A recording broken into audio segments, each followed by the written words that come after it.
Look, Daddy, teacher says every time a bell rings, an angel gets his wings.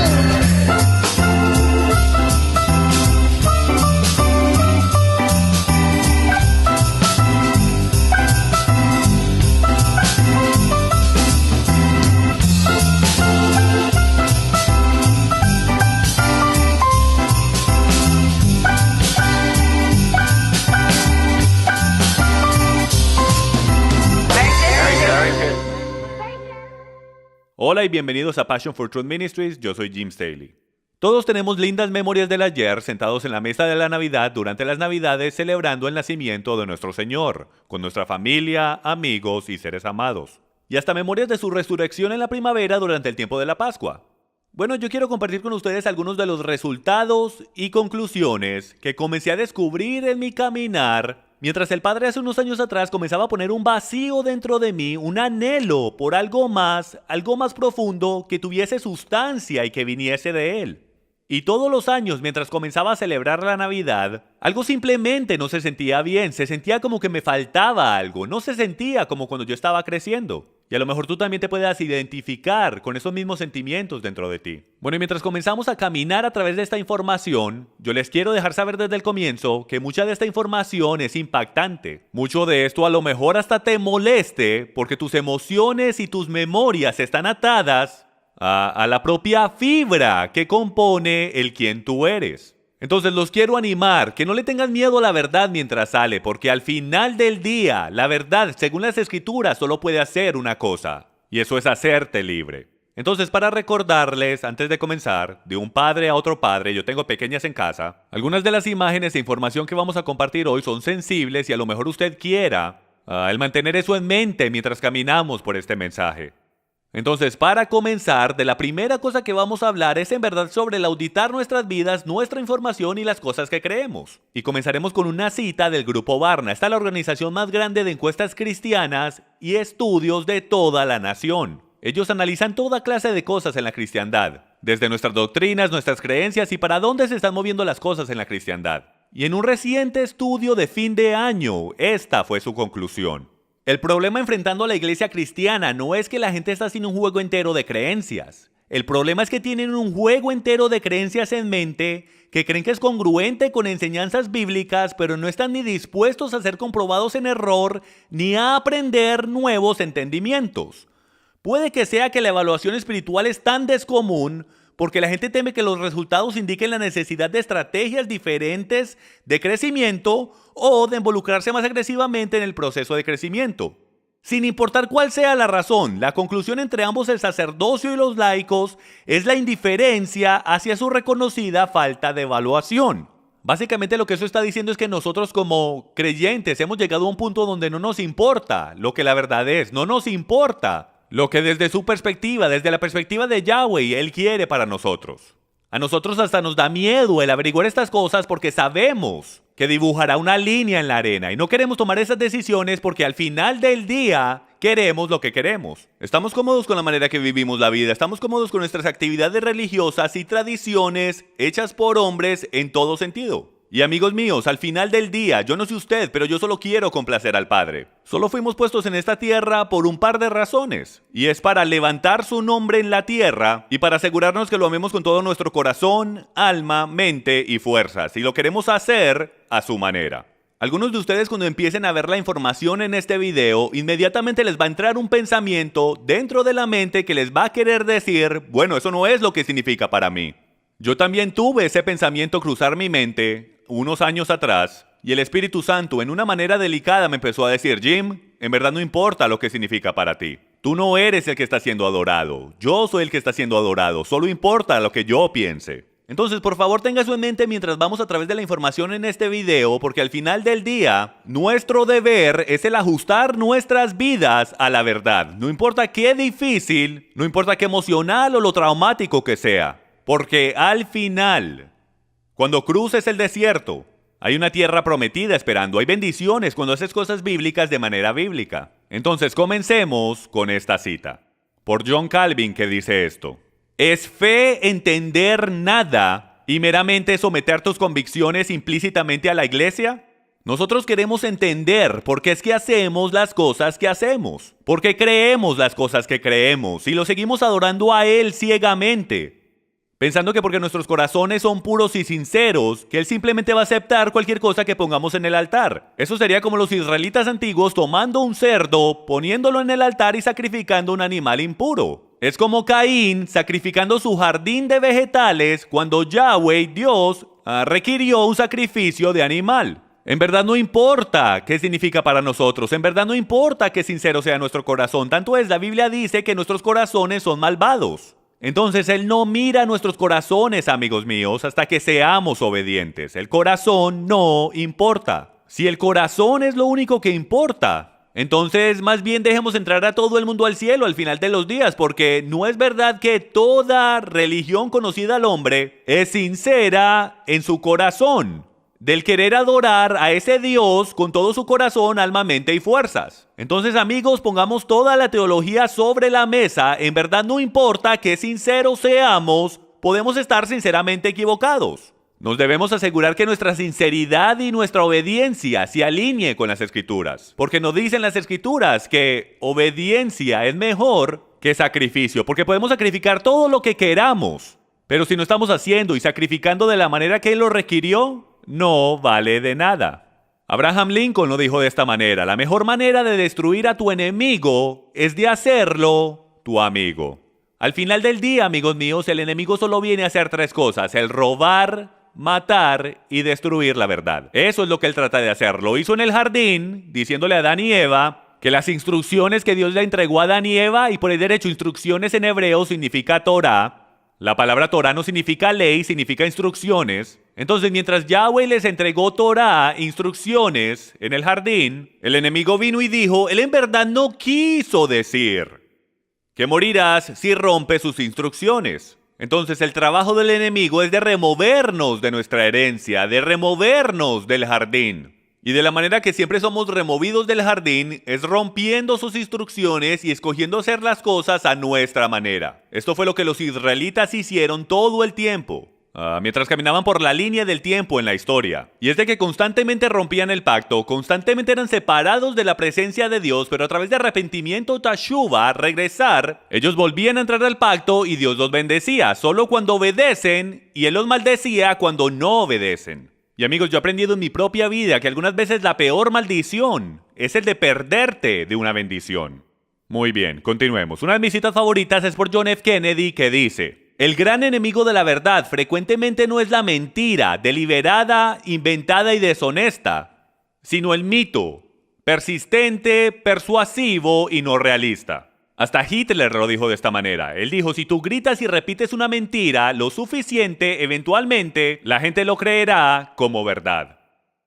De nuevo, Satanás no tiene otro plan más que el de robar, matar y destruir. Él quiere remover palabras de la Escritura. Él quiere que creamos que podemos hacer las cosas a nuestra manera. Últimamente, ¿no es ese su espíritu? El espíritu de rebeldía dice que nosotros podemos hacer las cosas a nuestra manera, adorar a Dios a nuestra manera. Y al final del día, ahí es donde nos empezamos a quedar cortos, donde nos empezamos a perder de la gloria de Dios. Pero cuando comenzamos a hacer cosas bíblicas de manera bíblica, es cuando comenzamos a heredar las bendiciones que el Padre ha reservado desde el comienzo de los tiempos. Bueno, aquí vamos, todo eso fue introducción, vamos a comenzar con este pensamiento. ¿Cuáles son los 4 eventos más influyentes que tú puedas pensar de toda la historia bíblica, de toda la historia del mundo humano? Bueno, yo les puedo decir cuáles son los 4 eventos más influyentes, y por el derecho esta es la opinión de Jim Staley, esta es mi opinión de cuáles son los 4 eventos. Y bueno, para mí los 4 eventos más influyentes son los siguientes: el dar los mandamientos en el huerto, el dar de los mandamientos en el monte Sinaí, las bendiciones y las maldiciones, el nacimiento del Mesías y la muerte, el entierro y la resurrección del Mesías. Hay muchos y diferentes eventos que han pasado en la historia humana, pero para mí estos son los eventos más importantes que han ocurrido. Nosotros nos vamos a enfocar en los últimos 2 eventos, el nacimiento del Mesías y la muerte, entierro y resurrección del Mesías, porque esos 2 drásticamente afectaron la historia de la humanidad. Entonces ahora regresemos 4000 años en el pasado y comencemos a descubrir de dónde comenzó la historia de muchas de estas tradiciones. Vamos a regresar hasta por allá atrás en los tiempos de Noé. Tanto es, vamos a comenzar de la manera acostumbrada. Érase una vez, hace mucho tiempo atrás, había un hombre llamado Nimrod. Y Nimrod fue el bisnieto de Noé. Él era el hombre más popular de la tierra en aquel tiempo, tanto es, él era el rey de la tierra en aquel tiempo. Él fue el responsable por construir las ciudades de Babel, y a la torre de Babel y la ciudad de Nínive, entre otras cosas.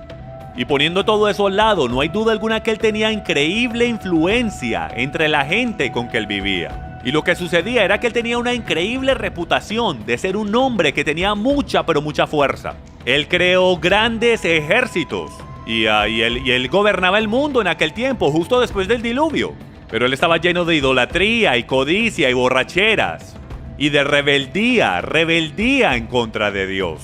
Y él tenía una increíble habilidad para engañar. Tanto yo supongo que él es bien parecido a lo que es un político de hace 4000 años atrás.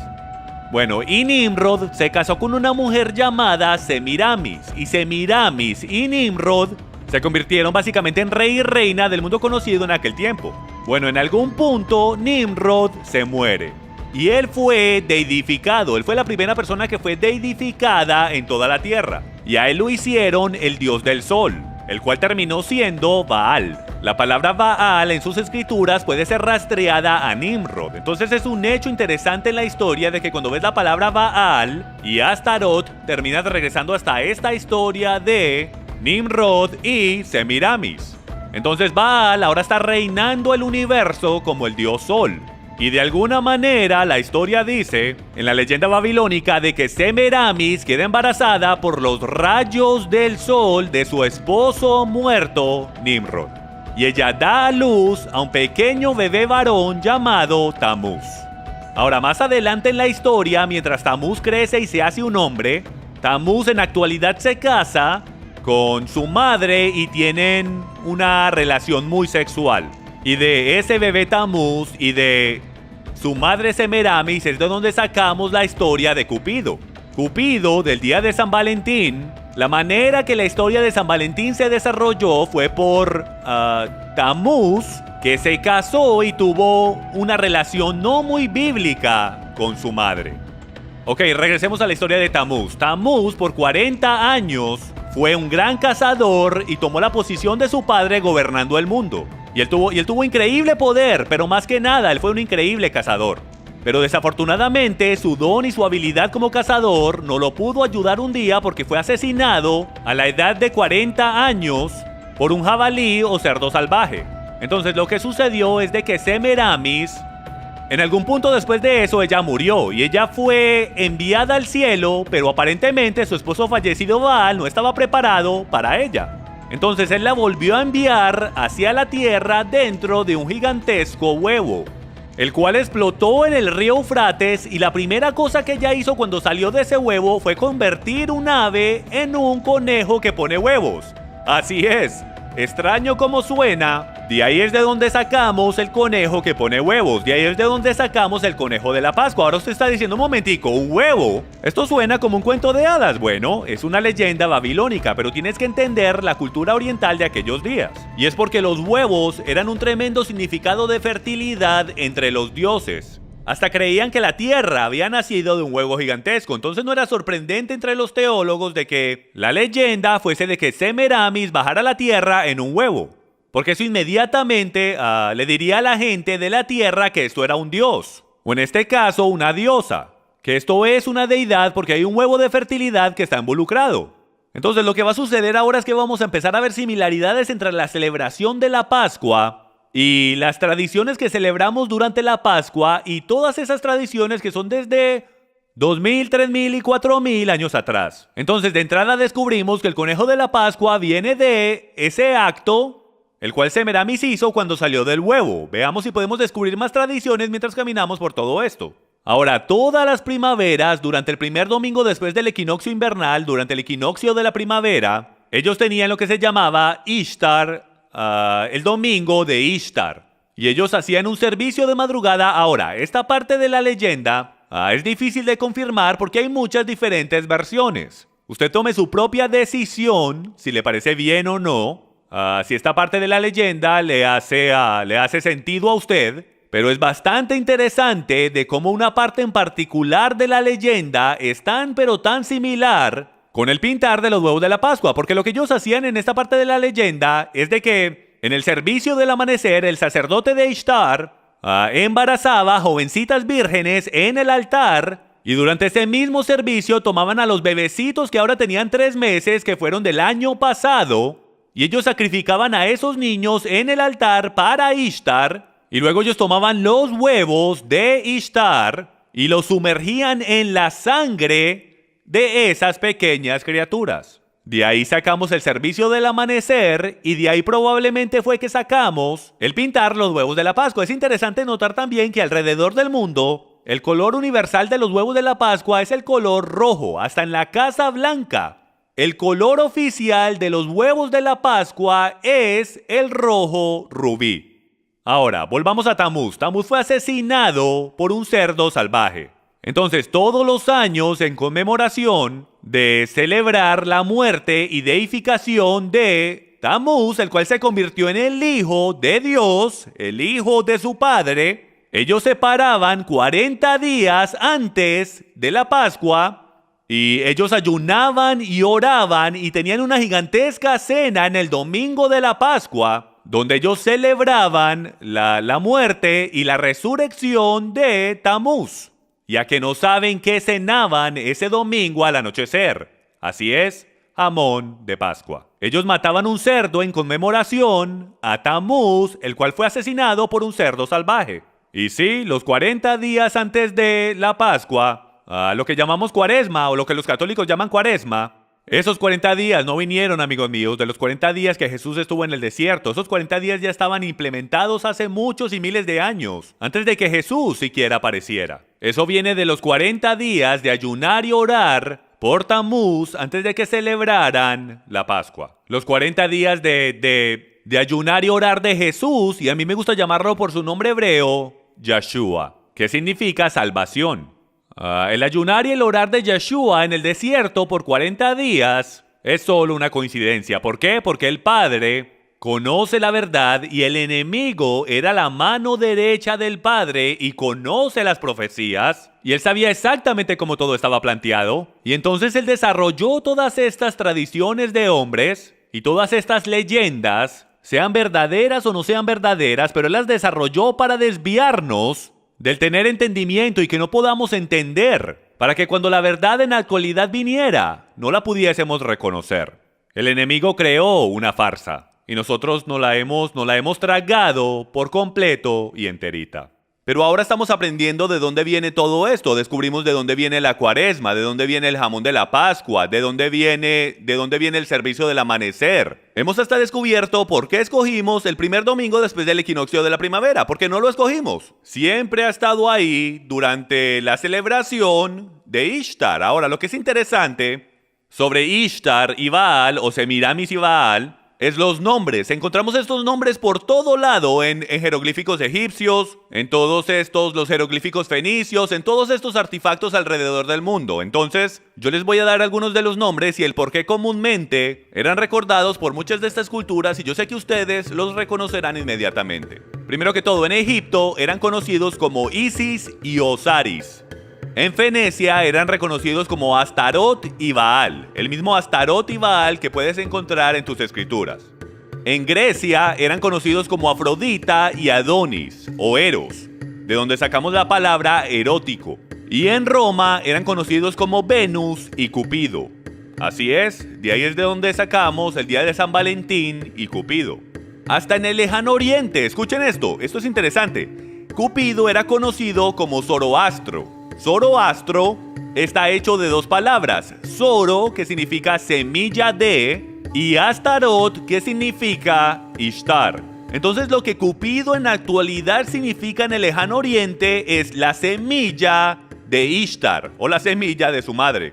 Ok, eso viene de los archivos del estante, febrero 1994, volumen 2, libro 2. Hemos descubierto la Pascua, los huevos, el jamón, la Cuaresma, Cupido y San Valentín, el servicio de la Pascua, el servicio del amanecer y todo eso. Ahora nos queremos mover a las escrituras y mostrarles algunas conexiones con estos nombres. Porque usted ha leído estas escrituras y es increíble el cómo Yahweh siempre está tratando de hablarle a los israelitas y advirtiéndolos de que se mantengan alejados de Astarot y Baal. Entonces vamos a leer. Jueces 2:13 dice lo siguiente: y dejaron a Yahweh y adoraron a Baal y a Astarot. Primero de Samuel 7:4 dice: entonces los hijos de Israel quitaron a los Baales y a Astarot y sirvieron solo a Yahweh. Y en Romanos capítulo 11 versículo 4 dice lo siguiente: ¿pero qué le dice la divina respuesta? Me he reservado 7,000 hombres que no han doblado la rodilla delante de Baal. Ahora, lo que es interesante es que nosotros vamos a descubrir un poco más adelante en este programa cuál es esa tal imagen de Baal. Y más o menos por ahora ustedes deben de tener ese pensamiento del cual los advertí, de que eso no es lo que significa para mí. Yo celebro el nacimiento de Jesús y yo pongo todo mi énfasis en Jesús y yo celebro su resurrección. Y yo solamente me enfoco en Él. Bueno, tu corazón se podrá querer enfocar solo en Él y usted puede hacer lo que usted quiera.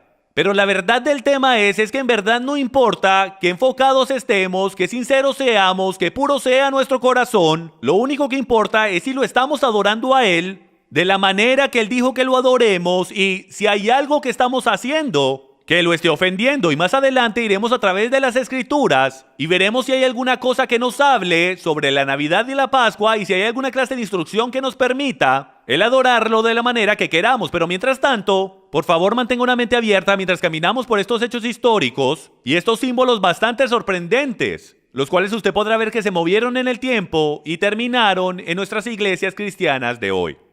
Comenzaremos con una variedad de símbolos que hemos descubierto en arqueología e historia que están bastante relacionados con la cristiandad, la Navidad y la Pascua, la adoración al sol y la adoración pagana el día de hoy.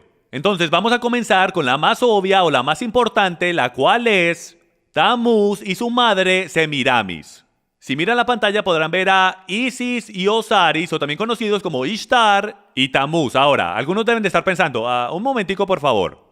Yo celebro la Pascua y tú estás hablando de Ishtar. Easter o Pascua en español es la modificación en inglés a la palabra Ishtar. En otras palabras, si dices Ishtar en inglés es pronunciado Easter. Así fue como evolucionó la etimología de esa palabra con el tiempo. Lo que yo quiero que ustedes vean es lo que está sobre su cabeza. Es una luna creciente y en el centro de esa luna creciente es en actualidad un símbolo del sol. Entonces, el símbolo de poder de Isis o Ishtar era la luna creciente sosteniendo al propio sol, su marido fallecido, Baal, el dios sol, y pueden ver al bebé ahí, el cual se alimenta de su seno. Y Ishtar era conocida como la diosa del este, la diosa de los senos expuestos del oriente o de la madrugada. Por eso era que tenían un servicio en la madrugada durante la Pascua. Su esposo, por lo contrario, era el dios del occidente, el sol poniente. Entonces tenías a la diosa, su esposa Ishtar, de donde se levanta el sol, y luego tenías a su esposo, el cual es el dios del occidente, en la puesta del sol, cubriendo todo el día entero, diciendo que los dioses paganos reinaban la tierra. Ahora nos moveremos por el resto de estos símbolos mientras caminamos por todo esto el día de hoy. Aquí en la pantalla pueden ver una imagen tallada pagana de la deidad solar Baal-Hadad, detallada como un disco en una luna creciente, ¿ok? Ustedes pueden ver ahí en la mitad de la pantalla la media luna sosteniendo la imagen del sol, lo cual es el dios pagano, junto con la luna creciente, la cual siempre lo rodea. Ahora, como pueden ver que el símbolo principal para el dios del sol era la luna creciente, con el sol encima de ella o ajustado en la mitad de la luna creciente, nos moveremos ahora a algo que es bastante controversial pero verdadero históricamente. Y es de que la Eucaristía católica es en la actualidad el sol que está adentro de esa luna creciente. Les mostraré algunas imágenes de la Eucaristía actual en diferentes posiciones y usted podrá ver que no solo es similar, es idéntico. De aquí fue que sacaron los símbolos. Pueden ver aquí, este es un objeto en particular que sostiene la Eucaristía. Y encontré esto en línea y esto es lo que la cita dice. No puse el nombre de la iglesia por obvias razones, pero básicamente este fue su anuncio Para un viernes en particular dice, la adoración eucarística se celebra el primer viernes de cada mes, con el propósito de honrar y orar al bendito sacramento. Ahora, yo no sé usted, pero mi Biblia dice que le oremos al Padre, nuestro Padre. Yeshua, Jesús dijo que le oráramos al Padre. Él no dijo que le oráramos a objetos estáticos, aunque lo represente a Él o no. Ahora, mire bien cuidadosamente. Ahí a su mano derecha usted podrá ver la imagen de la luna creciente sosteniendo ese sol o esa hostia de pan. Aquí podemos ver una imagen más amplia, la cuna de luna creciente en el ostensorio en forma de sol de la Iglesia Católica Romana. Ahora ustedes podrán ver que los rayos del sol se extienden por todo esto, ni siquiera lo escondieron. ¿Y por qué no lo escondieron? Porque esto tiene miles de años de antigüedad y esto sale directo del paganismo de adoración al sol, donde era el símbolo para Baal y su esposa Ishtar. Y aquí podemos ver que la vara de cono de pino es otro símbolo encontrado en el paganismo conectado al dios pagano, que proviene de Egipto, Osiris. Está en la forma como de una horca, como pueden ver, donde el cono del pino está en el centro. Ahora, ¿por qué escogieron el cono del pino? Porque representa fertilidad. Porque viene del árbol de pino que se mantiene verde el año entero. Entonces, como todo empieza a morir en la primavera, el árbol de pino se convirtió en un símbolo de nueva vida, esperanza y fertilidad. Y como pueden ver, hasta en México han encontrado un dios mexicano que está sosteniendo un cono de pino en una mano, conos de pino en una mano y el árbol de pino en la otra. Ahora, lo que es interesante es que la estructura más grande de cono de pino en la Tierra puede ser encontrada en el patio del pino en el Vaticano. Ahora, déjeme hacer la pregunta. ¿Qué está haciendo un cono de pino siendo encontrado en el patio del pino en el Vaticano? ¿Por qué escogieron un pino? ¿Por qué es que el cono de pino puede ser encontrado en la vara del Papa? Porque esta vara va atrás hasta los tiempos antiguos de adoración al sol pagano, donde representaba poder y autoridad de los dioses. ¿Lo ven? Y este es un vistazo más de cerca a la vara, donde podemos ver el cono de pino integrado justo en la parte superior de la vara. Ahora movámonos a otro símbolo, y este es el símbolo del tridente. El tridente es la horca del diablo. En verdad lo que es un símbolo de Satanás, de los cuernos de Satanás, y es una antigua satánica y pagana señal de manos llamada el tridente. Encontramos esto en arqueología por todo lugar que encuentras una sociedad de adoración al sol, encuentras el tridente por todo lado. Lo encontramos en el antiguo Babilonia y lo encuentras en las manos de todos los dioses paganos al sol. Todos los dioses paganos y faraones tenían alguna clase de tridente o vara, la cual los conectaba con autoridad y poder de los dioses. El más popular, por supuesto, es el tridente de Neptuno, lo llamamos la horca del diablo, y de ahí es de donde viene. Esto no fue algo que alguien se inventó, esto tiene historia y un origen de donde vinieron estas cosas. Ahora, si nos movemos adelante en el tiempo, o nos quedamos en el mismo tiempo, podemos encontrar otro símbolo, el cual es mucho más importante, tanto es, van a poder ver dos símbolos en esta imagen. Esta es una estatua pagana de Júpiter, la cual ha sido renombrada como San Pedro. ¿Y qué es lo que él está haciendo? El símbolo del tridente. Ese símbolo es un símbolo pagano reconociendo el poder de los dioses del sol. Y también podrán ver otro símbolo en esta imagen, y es la aureola. Miren bien cuidadosamente, no es una aureola, es un destello del sol. Lo que ponían detrás de las cabezas de los dioses, o de los santos, si puedo, no es una aureola, es un destello del sol representando el poder del dios del sol. Y llaman a esto San Pedro en el Vaticano, pero la historia nos muestra que en realidad esto es una estatua del dios Júpiter. Y también podrán ver lo que es el niño Jesús, supuestamente el niño Jesús, pero no es más otro que el bebé Tamuz. ¿Y cómo sabemos que no es el niño Jesús? Porque vemos el tridente por todo lado. Pueden ver el símbolo del tridente en la mano del niño Jesús, junto con un tridente saliendo de la cabeza de la estatua. Puedes ver 3 tridentes, 2 por los lados de la cabeza y 1 por encima de la cabeza. Este no es el niño Jesús, señoras y señores. Este es el dios pagano del sol, Tamuz, de la historia de Baal, Nimrod y Semiramis, que terminó siendo Cupido en el día de San Valentín de hoy. Movámonos a otro símbolo completamente diferente. Aquí podemos ver una serpiente con alas guardando el trono del rey Tutankamen. Y usted podrá ver que esta serpiente con alas en verdad es un dragón, y a través del folclore y la cultura, a través del mundo entero, hemos podido ver dragones con alas en jeroglíficos antiguos egipcios, mejor dicho, los hemos visto por todo lado. Y eso es todo otro estudio en sí, pero la realidad del tema es de que la serpiente en las escrituras siempre ha sido conectada con Satanás o Lucifer, el ángel caído de luz, el cual en el jardín del Edén fue descrito como una serpiente que era muy sutil y engañosa, que siempre está respirando el fuego de muerte de su boca si puedo, siempre buscando el destruir y devorarse al pueblo de Dios. Entonces yo quiero que vean cómo la serpiente, que siempre en las escrituras está conectada con actividad demoníaca o Satanás, aparece tanto en estructuras religiosas y sus artefactos. Aquí podemos ver la serpiente maya dios del sol, Quetzalcóatl, saliendo de la boca de un dragón con alas. ¿Ok? Entonces el dios maya está saliendo de la boca de un dragón con alas. En esta otra imagen tenemos a una serpiente con alas llevando almas fallecidas al cielo. Y si lo miran bien cuidadosamente, pueden ver que las almas fallecidas están montadas en la espalda de la serpiente. Y pues ha sido interpretado de que la serpiente con alas va en camino al cielo y se está llevando a su gente con él. Y yo les voy a sugerir que no es para el cielo para donde él va. Aquí podemos ver otra serpiente con alas, la serpiente con alas que hemos visto por miles de años en el paganismo, como manija de la puerta en la Catedral de San María en San Francisco, California. Ahora déjenme les pregunto, ¿qué está haciendo una serpiente con alas en cualquier artefacto religioso o edificio religioso que esté conectado con Yeshua el Mesías, Jesús el Cristo, nuestro Redentor y Salvador? No debería estar ahí. Aquí tenemos un dragón con alas en el gran emblema del Papa en el Museo del Vaticano. ¿Por qué hay un dragón con alas en el emblema papal en el Museo del Vaticano? El mismo dragón con alas que vemos a través del paganismo.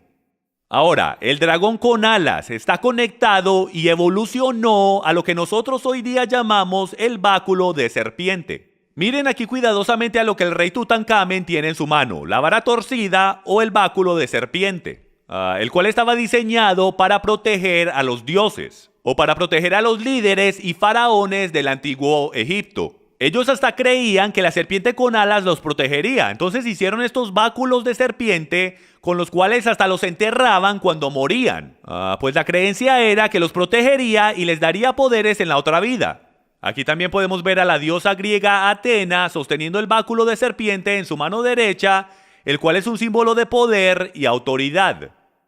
Aquí tenemos a un rey de Mesopotamia con su vara torcida de adivinación que representa el báculo de serpiente. Aquí podemos ver el báculo de serpiente católico romano de los obispos y también de los altos oficiales de la Iglesia Católica. Si miramos bien cuidadosamente, podemos ver que hay una serpiente con alas metida en la curva de ese báculo. Los báculos de todos los obispos y de los altos oficiales de la Iglesia. Ahora vuelvo a preguntar, ¿por qué encontramos la serpiente con alas, la misma serpiente con alas que encontramos hace 2000, 3000 y 4000 años en adoración pagana al sol? Lo mismo que hemos encontrado en la antigua cultura egipcia, lo cual sabemos que es Hasatán o Satanás. Aquí tenemos otra imagen, el báculo de serpiente católico romano de los obispos y también de los altos oficiales de la iglesia. Otra vez, el mismo báculo, el cual termina siendo la cabeza de una serpiente.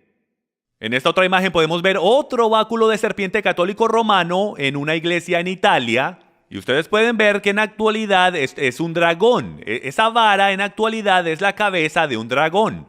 Aquí podemos ver otra imagen en un museo de un obispo católico o un sacerdote sosteniendo la bácula en su mano. Aquí podemos ver una de las imágenes más increíbles de la bácula de serpiente aquí a su mano derecha. Y si usted mira cuidadosamente, en actualidad es un rey. Y encima de la cabeza del rey es el cuello de la serpiente o la cabeza de la serpiente. Y empieza a girar hasta que en la actualidad veas la cabeza de la serpiente. ¿Y qué es lo que está saliendo de su boca? Es el fuego de la serpiente. Entonces, yo no sé ustedes, amigos míos, pero de la corona del rey, de mi rey, ciertamente no está saliendo la serpiente, la misma que engañó a Adán y Eva en la antigüedad. Pero vemos eso aquí y básicamente en cada una de las báculas católicas romanas y también en las báculas egipcias y por todo ese pasaje de tiempo. Y ahora moviéndonos a otro símbolo que está encontrado por todo el paganismo, Y es el sol brotante o la rueda solar, el sol brotante que vimos en las aureolas, de las cuales hablaremos en un momento. Podemos ver que es representada como una rueda solar a través de la arqueología. Y aquí lo vemos en un altar antiguo de Babilonia para el dios Sol, Baal. Y su símbolo principal es la estrella de 8 puntos, que puede ser representada como 2 estrellas de 4 puntos, las cuales se construyen una dentro de la otra como la rueda solar. Podemos ver la misma rueda solar o sol brotante sobre un templo budista en Tailandia. Aquí podemos ver una rueda solar que es representada en el piso del monasterio de San Ignacio. Ahora, como ustedes pueden ver, comienza como una rueda solar pequeña de 8 lados, pero va creciendo más y más y más en el suelo de ese monasterio. Ahora, a lo mejor ustedes dirán, ay, eso solamente es un suelo que fue decorado de esa manera. No, amigos míos, la razón por la cual escogieron esa rueda solar o poner ese diseño en el suelo es porque está conectado con adoración al sol. Todo templo pagano en la antigüedad usaba ese diseño en su suelo, como adoración al sol, y todavía lo estamos usando hoy. Aquí podemos ver el rostro de un niño, el cual es Tamuz, dentro del símbolo de fertilidad de los rayos del sol en un altar católico romano. El mismo símbolo es encontrado en el rostro del dios del sol babilónico en un púlpito de la Iglesia Católica Romana en Escandinavia. El mismo símbolo sale directo del paganismo, como ya les he mostrado. Esta es probablemente una de las imágenes más increíbles que tengo. Usé el programa Google Tierra para tomar una imagen satelital y paré unas cuantas millas en el aire y miren lo que encontré. Esta es la rueda solar más grande en la Tierra y está en el patio de San Pedro en el Vaticano en Roma. Amigos, y para que vean que no estoy inventando nada, hay 8 cuadrantes en esta rueda, la misma cantidad de cuadrantes que puedes encontrar en las ruedas solares de adoración pagana. No, y para que se sorprendan más, ahora les voy a mostrar qué es lo que está en el centro de esa rueda. Pero antes de hacer eso les voy a hacer una pregunta. ¿Por qué están esas líneas pintadas si no es una rueda solar? La realidad es que estos artefactos, que este edificio fue construido para que fuera una rueda solar. Y se los digo porque hoy en día, en estos tiempos modernos, ya sabemos que esto está conectado a la adoración pagana del sol. Ahora miren esto, el disco solar detrás de la cabeza de una estatua católica romana en la Catedral Westminster en Londres. ¿De dónde sacaron ellos esa idea?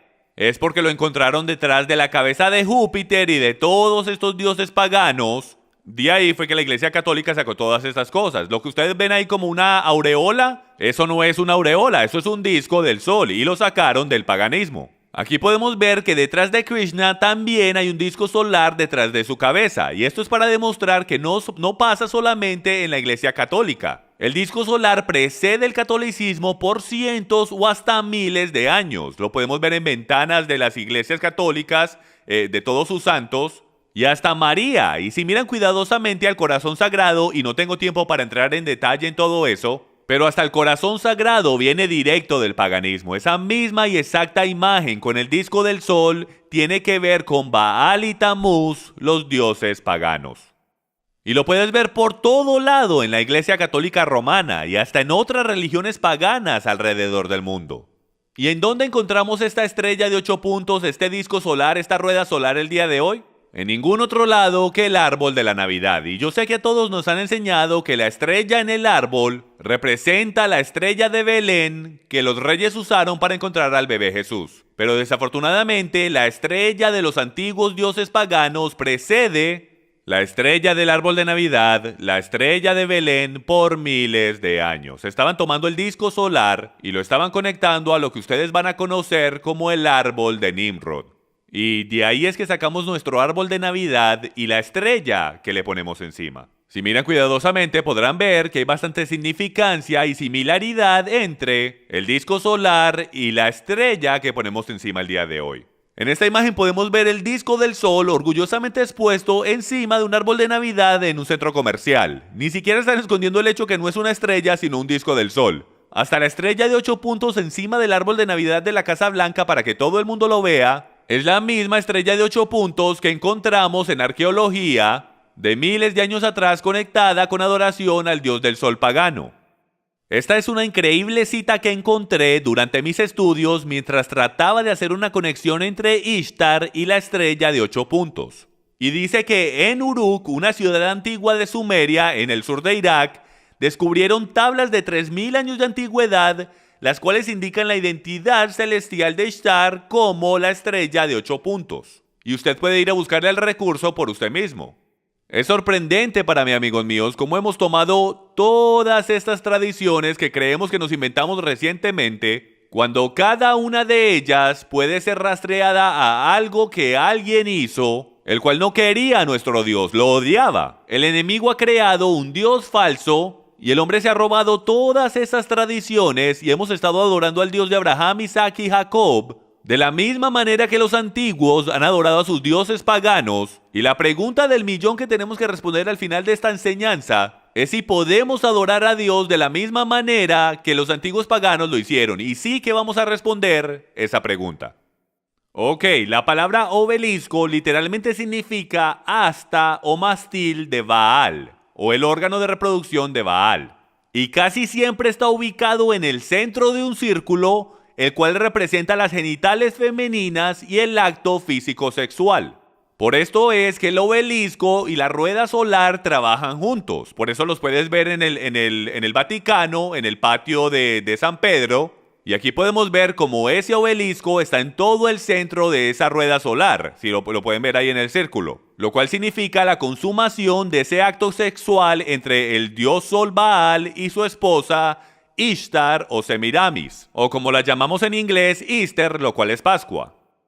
Antes de que continuemos hablando del obelisco, les quiero contar una historia sobre lo que dicen en Egipto de dónde vino el obelisco. Y va atrás hasta el tiempo del dios pagano egipcio Osiris y su esposa Isis. Si ven Ra, el dios Sol, tuvo 5 hijos. Y ahora mismo vamos a hablar sobre 3 de ellos. Los 3 hijos eran Osiris, Isis y su hermano Set. Osiris se termina casando con su hermana Isis. Y Set es su hermano celoso. ¿Por qué? Porque Osiris toma el control del trono en Egipto y se convierte en el dios o faraón del reino. Y como les dije, Seth es un hermano bastante celoso. Y entonces él quiere matar a su hermano Osiris. Y él desarrolla un increíble plan, teniendo una gigantesca fiesta en la cual él construye una gigantesca caja. Y él construye esta caja con las dimensiones exactas de su hermano Osiris. Él de alguna manera encuentra las dimensiones de los hombros, la cabeza, el pecho, todas las dimensiones de Osiris, y todo el mundo deseaba esta caja, todo el mundo deseaba tenerla. Y entonces él desarrolló un plan bien astuto y dijo que le daría la caja a cualquiera que se acostara dentro de la caja y cupiera. Bueno, como se pueden imaginar, Osiris se acostó dentro de la caja y cupo perfectamente. Y en ese momento usted hizo que sus siervos le pusieran la tapa encima, lo sellaran con clavos y lo tiraran en uno de los ríos de Egipto. Y él murió. Bueno, esto no sentó muy bien con su esposa Isis, la cual tomó el trono y ella decidió darse la tarea de encontrar el cuerpo fallecido de su esposo en el río Nilo. Y mientras ella lo encontró para enterrarlo apropiadamente, Seth se dio cuenta y él interrumpió el regreso de ella hacia Egipto. Y tomó el cuerpo sin que ella lo supiera, la volvió a engañar, tomó el cuerpo y lo cortó en 14 diferentes pedazos y los regó por todas las ciudades de Egipto. Con una excepción. El órgano masculino, el órgano reproductivo de Osiris, él lo tiró en el río Nilo, el cual luego fue, según la leyenda, comido por los peces. Y ese fue el único órgano que ella no pudo encontrar. Ella encontró todas las otras partes de su cuerpo, pero esa parte no la pudo encontrar. ¿Por qué es eso importante? Porque sabemos que hasta desde los tiempos antiguos, por las historias en Corintio, hoy día sabemos que tenían hasta 1000 hombres y mujeres prostitutos en Corintio solamente. La fornicación, homosexualidad, todas esas cosas eran muy prevalentes en culturas antiguas. Fertilidad era para todos ellos la cosa más importante. El ser promiscuo era mucho más aceptado de lo que es hoy en día, si pueden creer eso. Entonces esto era bien importante, de que ella encontrara este órgano reproductivo de su esposo, el cual representaba poder, fuerza, fertilidad y el pasar los genes y la majestad a la próxima generación. Entonces, como ella no pudo encontrar el órgano masculino de su esposo, ella decidió conmemorarlo construyendo estos pilares en Egipto que serían levantados como un memorial de su poder, en la forma de un obelisco de concreto o de piedra. Y ese obelisco, lo sabemos por algunas fuentes, es donde ellos creen que el espíritu viviente de ese dios Sol está viviendo. Como pueden ver por la fuente que está en la pantalla, ellos creían y adoraban el obelisco egipcio porque ellos pensaban que esa era la morada del dios del Sol. Y comenzaron a levantar estos obeliscos por todas partes del mundo, mientras ella hacía esto en conmemoración de su esposo fallecido, para que todo el mundo supiera de que su presencia estaba en esa ciudad, y los empezaron a levantar por todas partes del mundo antiguo conocido. Podemos ver en la Biblia que la palabra hebrea para pilar o ídolo es la palabra Kamán. Y Kamán literalmente significa ídolo del sol o pilar del sol. Y aquí está como es usado en Isaías 27:9. De esta manera pues será expiada la iniquidad de Jacob, y este será todo el fruto, la remoción de su pecado. Cuando él haga todas las piedras del altar como piedras de cal desmenuzadas, y ya no sean levantadas las estatuas de acera ni las imágenes del sol. Y la palabra para imágenes ahí es Kamán. Y ese Kamán está hablando específicamente de un obelisco, o los pilares que ellos levantaban en sus campos. Aquí está otra palabra en hebreo, matzebah, y matzebah significa pilar, monumento o ídolo. Básicamente están hablando de los obeliscos. Éxodo 34:13. Mas derribaréis sus altares y quebraréis sus estatuas y cortaréis sus imágenes de acera. Levítico 26:1. No haréis para vosotros ídolos, ni escultura, ni os levantaréis estatua, ni pondréis en vuestra tierra imagen de piedra, hablando del obelisco, para inclinarlos a ella, porque yo soy Yahweh, vuestro Elohim.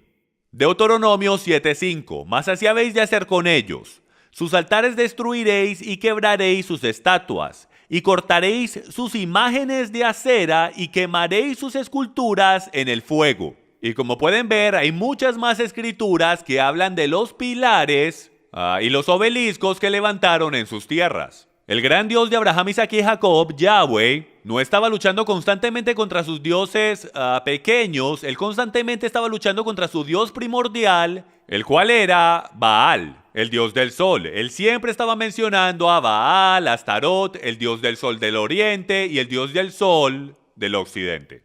Aquí tenemos algunas imágenes de alrededor del mundo. Iremos alrededor del mundo y les mostraré algunas imágenes de estos obeliscos en su formato original. Y como pueden ver en este, que está en Turquía, todavía se pueden ver las imágenes de los jeroglíficos antiguos y los dibujos todavía visibles en este obelisco.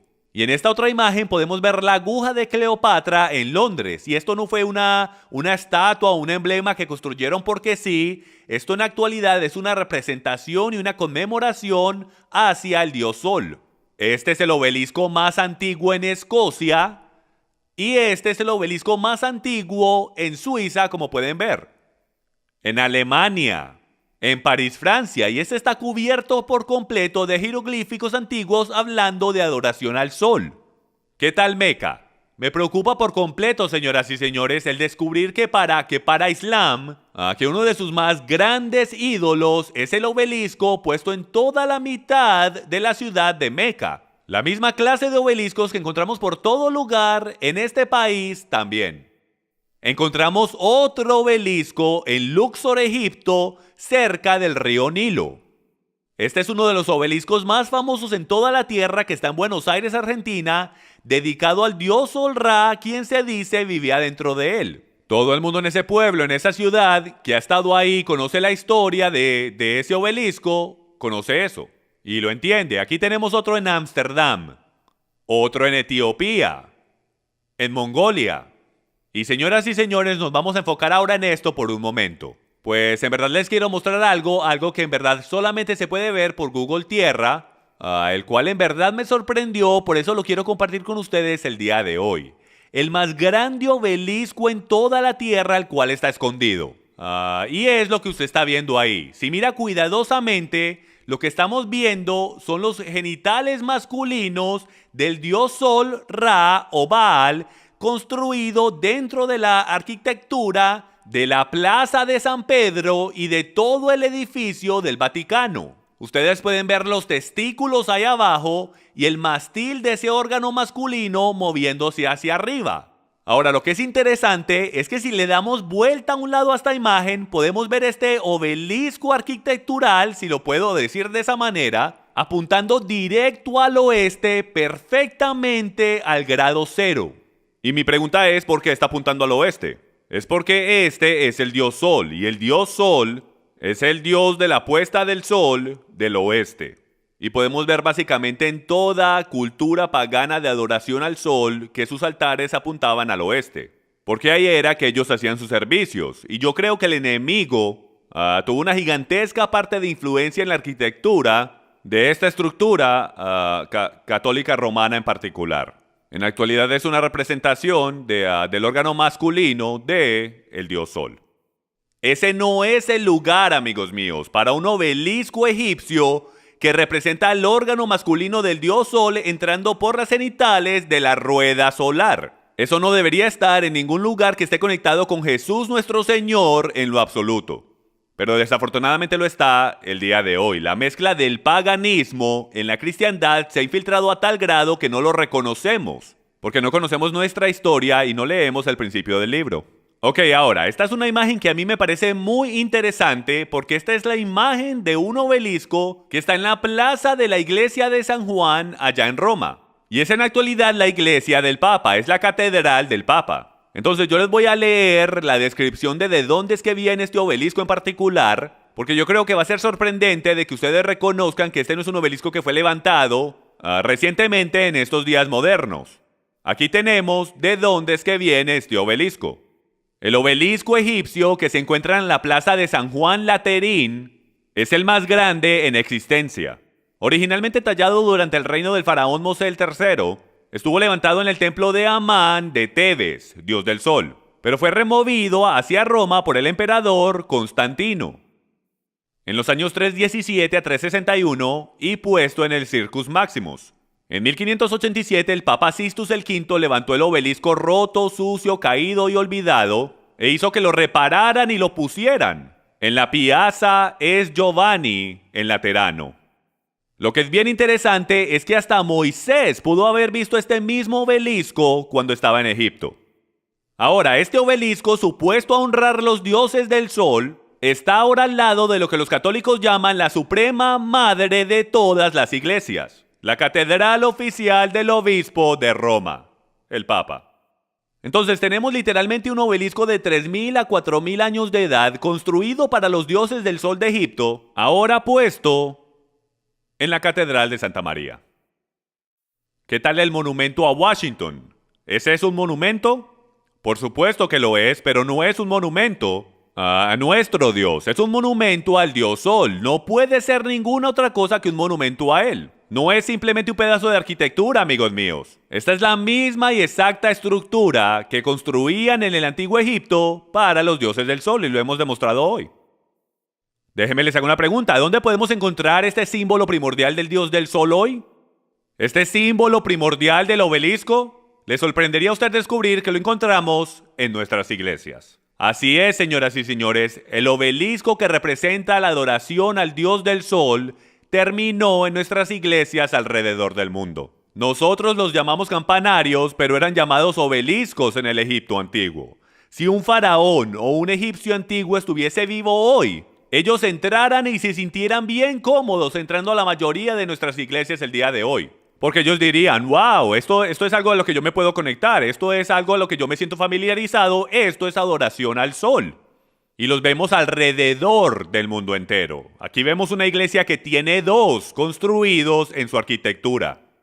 Señoras y señores, el obelisco, el símbolo primordial de adoración al sol, no debería estar en ningún lado. Este símbolo pagano de adoración al sol egipcio no debería estar en nuestras iglesias ni en nuestras sociedades cristianas de hoy. Esto lo vemos básicamente en todas las denominaciones, no importa si es católico, o sea cristiano bautista, o sea pentecostal, no importa cuál sea la denominación, vemos esto por todo lado. Ahora, llegamos a la pantalla que dice, pero eso no es lo que significa para mí. Yo sé que lo están pensando, pero la realidad es que no importa lo que significa para usted. ¿Por qué es tan difícil que podamos entender eso? ¿Por qué es tan difícil que entre en nuestros corazones y mentes que solo importa lo que significa para él? Ciertamente ninguno de nosotros nos pusiéramos una cadena que fuese un símbolo pagano. Pero sin embargo, construimos iglesias con símbolos que ni siquiera sabemos que son satánicos. Tenemos celebraciones que se rodean a sí mismas con símbolos paganos. Y sin embargo, como no las conocemos, pensamos que están bien. Pero la realidad es que el gran Dios de Isaac, de Abraham, Isaac y Jacob, él sabe qué significan esos símbolos. Entonces, desde su perspectiva, él ve esos símbolos y le recuerda de cuando pasaban a sus hijos por el fuego de Molec. Le recuerda de los infantes que fueron asesinados y sacrificados en los altares de Ishtar. Le recuerda de toda la adoración al Dios del Sol. Le recuerda de su pueblo que se alejó de él, que le dieron la espalda y sirvieron a otro Dios. Es un símbolo recordatorio para él y por esa simple razón nosotros deberíamos deshacernos de esos símbolos, ponerlos al lado, quemarlos como lo hizo Nehemías, y a todos, Jeremías y todos los profetas del pasado que derrumbaron los lugares altos y destruyeron los pilares. Aquellos los cuales derramaron su sangre, sus hijos, sus fuerzas, lo hicieron todo por destruir estos lugares altos mientras nosotros los levantamos otra vez. No importa qué significa para nosotros, importa lo que significa para él. Entonces, más vale descubramos exactamente lo que es y lo haremos a través de este programa mientras vamos a través de unas escrituras que a lo mejor usted nunca ha leído antes, que están dictando exactamente las fiestas que estamos celebrando hoy. Y descubriremos si sí o no. En la actualidad podemos continuar celebrando estas cosas desde nuestra perspectiva y hacernos los ciegos a su corazón. Ahora, ¿cuándo creen ustedes que era el cumpleaños de Nimrod y Tamuz?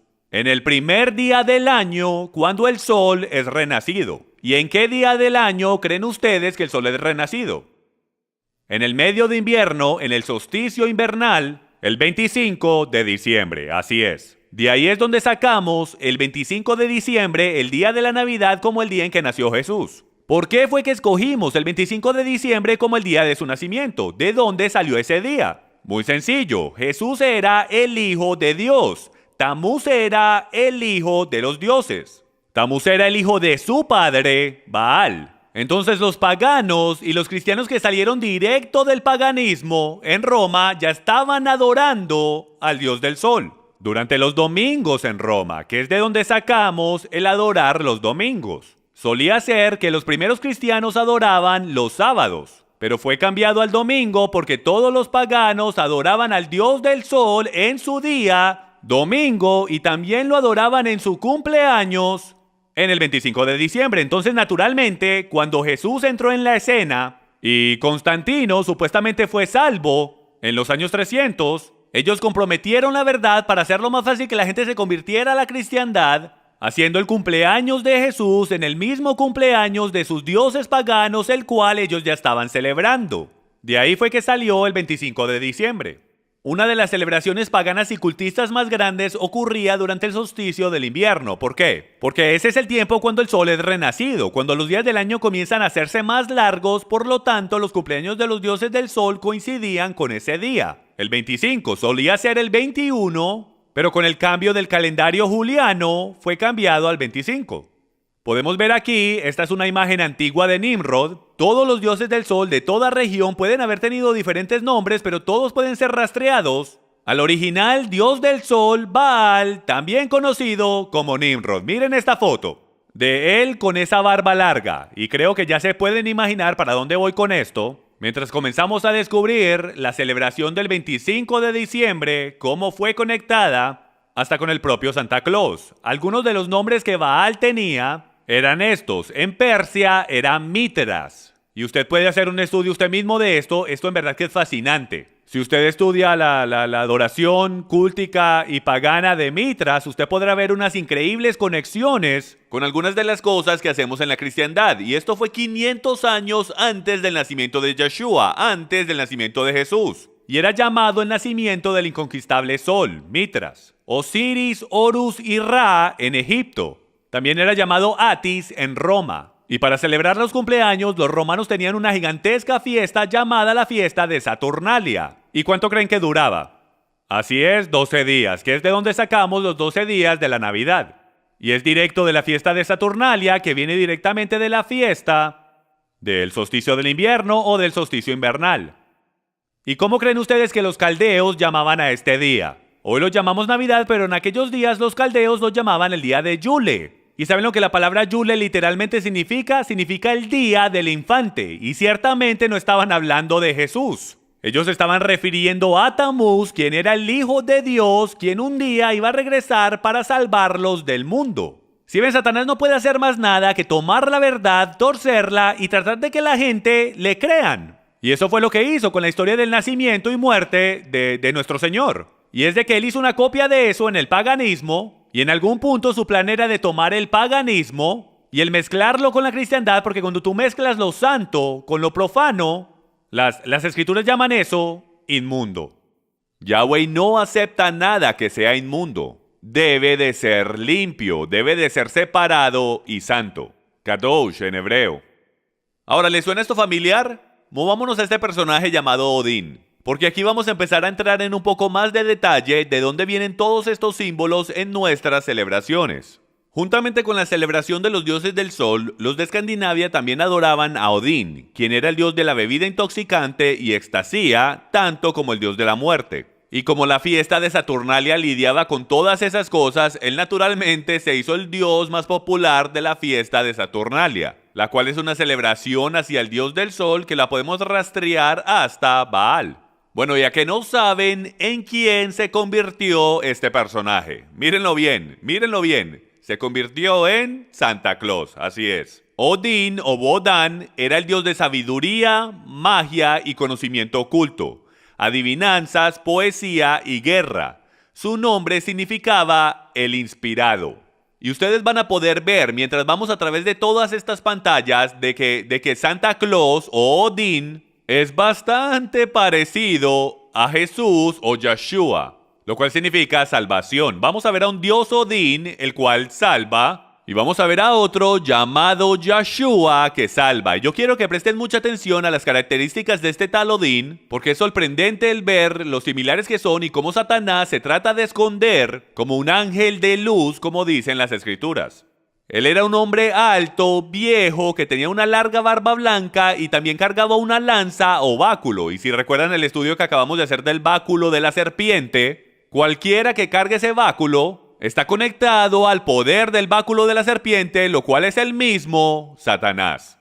Continuemos. Él viajaba alrededor del mundo en un caballo blanco que tenía 8 patas, lo cual en tradición antigua es el número de transportación. De aquí fue que sacamos a los 8 renos de Navidad. Usted dirá, Jim, son 9 renos. Originalmente eran 8. Rodolfo fue agregado en tiempos modernos, eran 8 renos. Y eso viene del caballo blanco de 8 patas en el cual Odín siempre andaba. Usted puede encontrar todo esto fácilmente, es conocimiento común en el internet. En las enciclopedias también puedes ver a Odín y todas las referencias que tienen que ver con él. En básicamente todas las versiones de Santa Claus, él siempre andaba con un demonio, o lo que se convirtió hoy en día en los duendes o los enanitos. En básicamente todas las versiones, él siempre andaba con un ayudante oscuro, como pueden ver ahí en esa foto. Pueden ver el monstruo, el demonio ese con la lengua afuera. Bueno, eso era llamado un Krampus. Los Krampus o los ayudantes oscuros seguían a Santa Claus a todo lado y si los niños se portaban mal, los Krampus los golpeaban, ¿ok? Entonces tenías al que era bueno, San Nicolás, el que terminó siendo San Nicolás, que era Odín, el cual venía y te daba regalos si eras bueno, pero si no lo eras, entonces sus ayudantes oscuros o sus demonios eran los que venían e instituían la disciplina hacia los niños, y vamos a ver eso. Entonces los Krampus terminaron siendo conocidos en el día de hoy como sus duendes. Según la leyenda, los Krampus acompañaban a San Nicolás durante la temporada de Navidad, advirtiendo y castigando a los niños malos, a diferencia de San Nicolás, quien daba regalos a los niños buenos, y esto viene de Wikipedia. Aquí tenemos otra imagen de un Krampus o de un duende de Santa Claus. Y como pueden ver en la foto a la derecha, eso se ve igual que la escoba de una bruja, donde podemos ver a este Krampus que se está llevando a los niños malos, ¿ok? y el Krampus es una combinación entre un hombre y una cabra, ¿ok? Y esto lo vemos bastante a través de toda la historia donde una cabra es mezclada con un ser humano. Y yo tengo una enseñanza sobre los nefileos o los hijos de Dios donde voy por todo esto, pero básicamente en la celebración llamada Yom Kippur en la Biblia, donde una vez al año el sumo sacerdote entraba en el lugar santísimo para hacer sacrificio, habían 2 cabrios que eran ofrecidos. El primero era el cabrio la Adonai, y ese cabrio era ofrecido a Yahweh, era ofrecido a Adonai. Y el otro cabrio era llamado el cabrio la Azazel. Y ese cabrio era sacado afuera hacia el desierto, y ese cabrio era empujado por un precipicio. El cabrio la Azazel era donde el sumo sacerdote ponía sus manos y ellos incorporaban todos los pecados de Israel en su cabeza y lo tomaban y lo enviaban hacia el desierto para Azazel. Y Azazel era un dios mitad hombre, mitad cabra, ¿ok? En la mitología antigua. Entonces, como se dice que Azazel fue el que le enseñó al hombre a pecar, todos los pecados del mundo, todos los pecados de Israel eran puestos sobre la cabeza de ese cabro Azazel. Y esto es lo que vemos que se convirtió en un nuevo personaje llamado el ayudante de Santa, el cual es en la actualidad Azazel si puedo o el Krampus como lo llamamos el día de hoy. Ahora, y la foto a la izquierda es una foto moderna, reciente, del festival que todavía se guarda, el festival navideño que todavía se guarda en el país de Alemania, donde ellos continúan guardando esta celebración trayendo los Krampus o los ayudantes de Santa. Esta también es una foto moderna y aunque nos parezca extraño a nosotros los cristianos de este lado del continente que esto todavía se esté celebrando hoy, esta es una foto de San Nicolás y sus demonios que todavía se está celebrando en Austria, Hungría, Alemania, Italia y en todo el mundo. Entonces lo que les vamos a mostrar ahora es un pequeño clip o un pequeño video de varios clips con diferentes imágenes que hemos descubierto donde todavía están celebrando todas estas cosas alrededor de todo el mundo, donde literalmente glorifican la parte demoníaca de la Navidad, San Nicolás y los Krampus o ayudantes.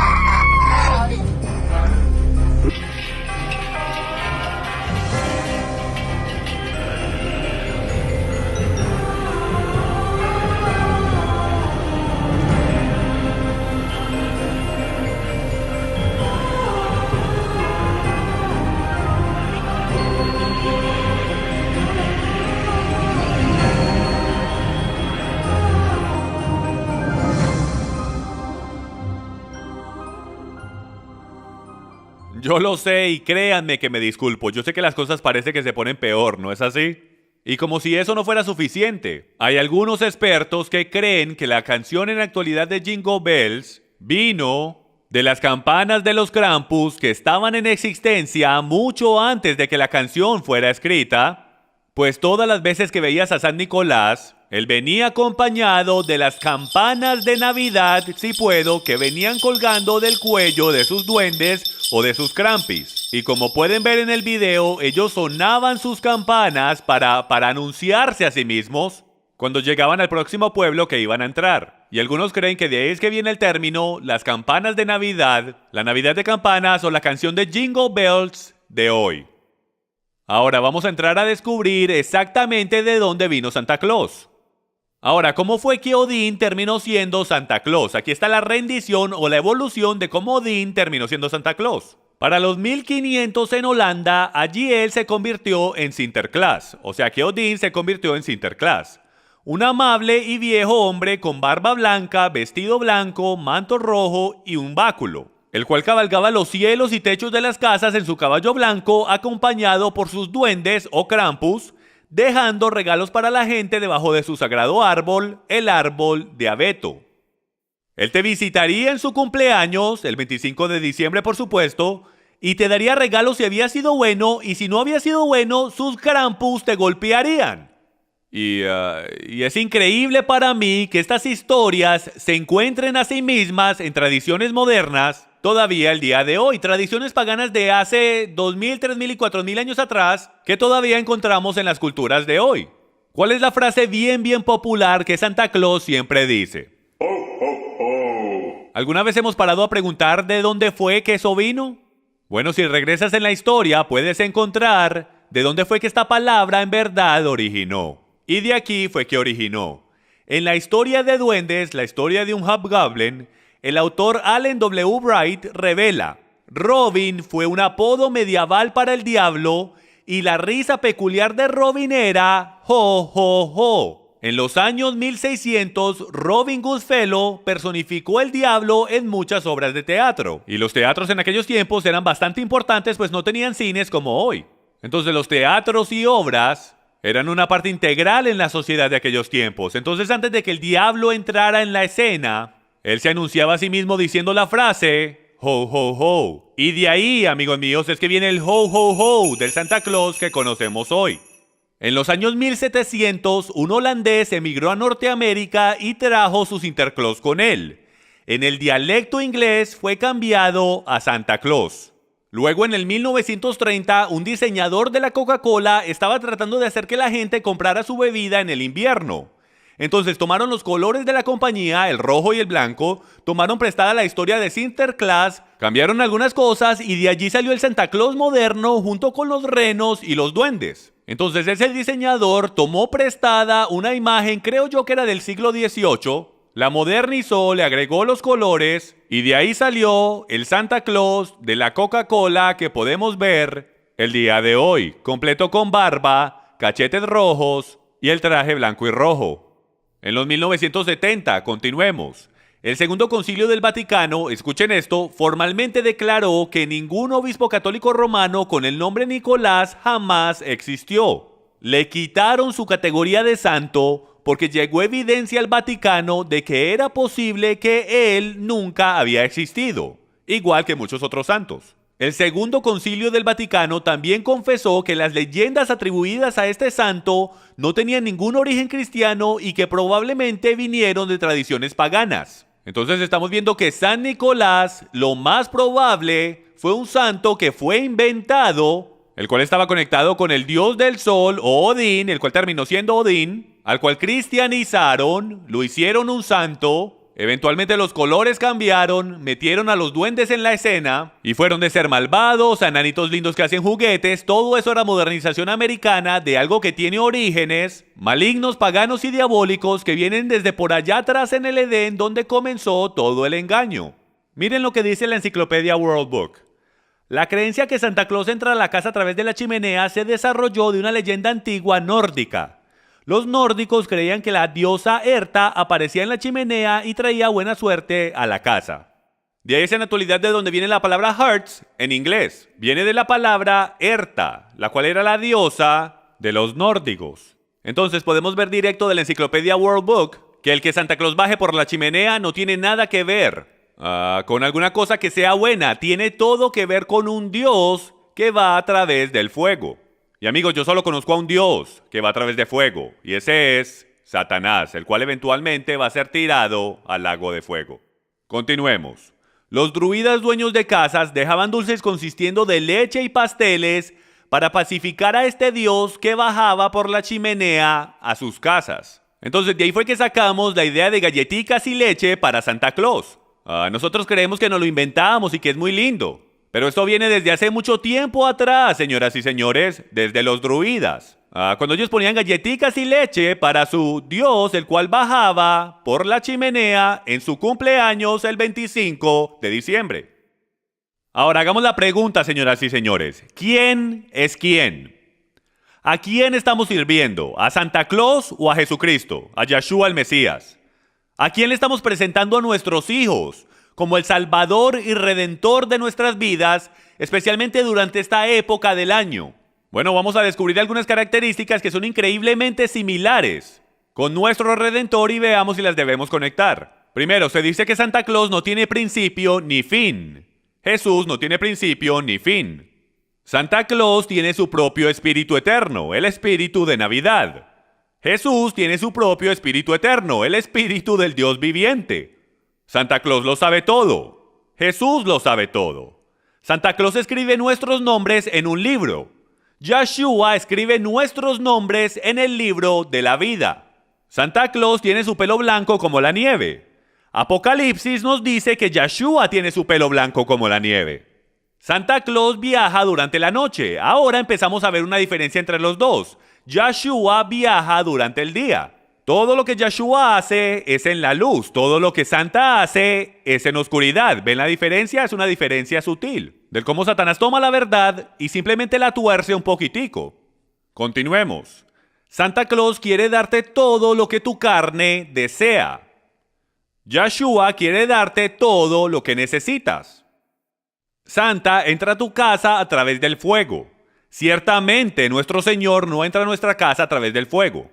Y Santa tiene un árbol místico y ama a los niños. Como ustedes saben, Santa Claus tiene un árbol místico. ¿De dónde él sacó esa idea? Él la sacó de que en la Biblia Yahweh tiene un árbol místico llamado el árbol de vida. Era el árbol que separaba al bien del mal. Y si tú tomabas parte de ese árbol, tú vivirías para siempre. Y ese árbol eventualmente tomó su forma en el lugar santísimo e iluminó el lugar santísimo en el templo y se llamó la menorá. La menorá es el candelabro de 7 brazos que los israelitas pusieron en el templo y era llamado el árbol de vida.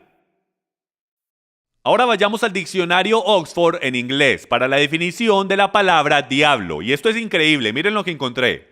La definición se llama Satanás, Lucifer, Lucero, Belcebú y en lenguaje rústico popular es llamado el viejo Nick.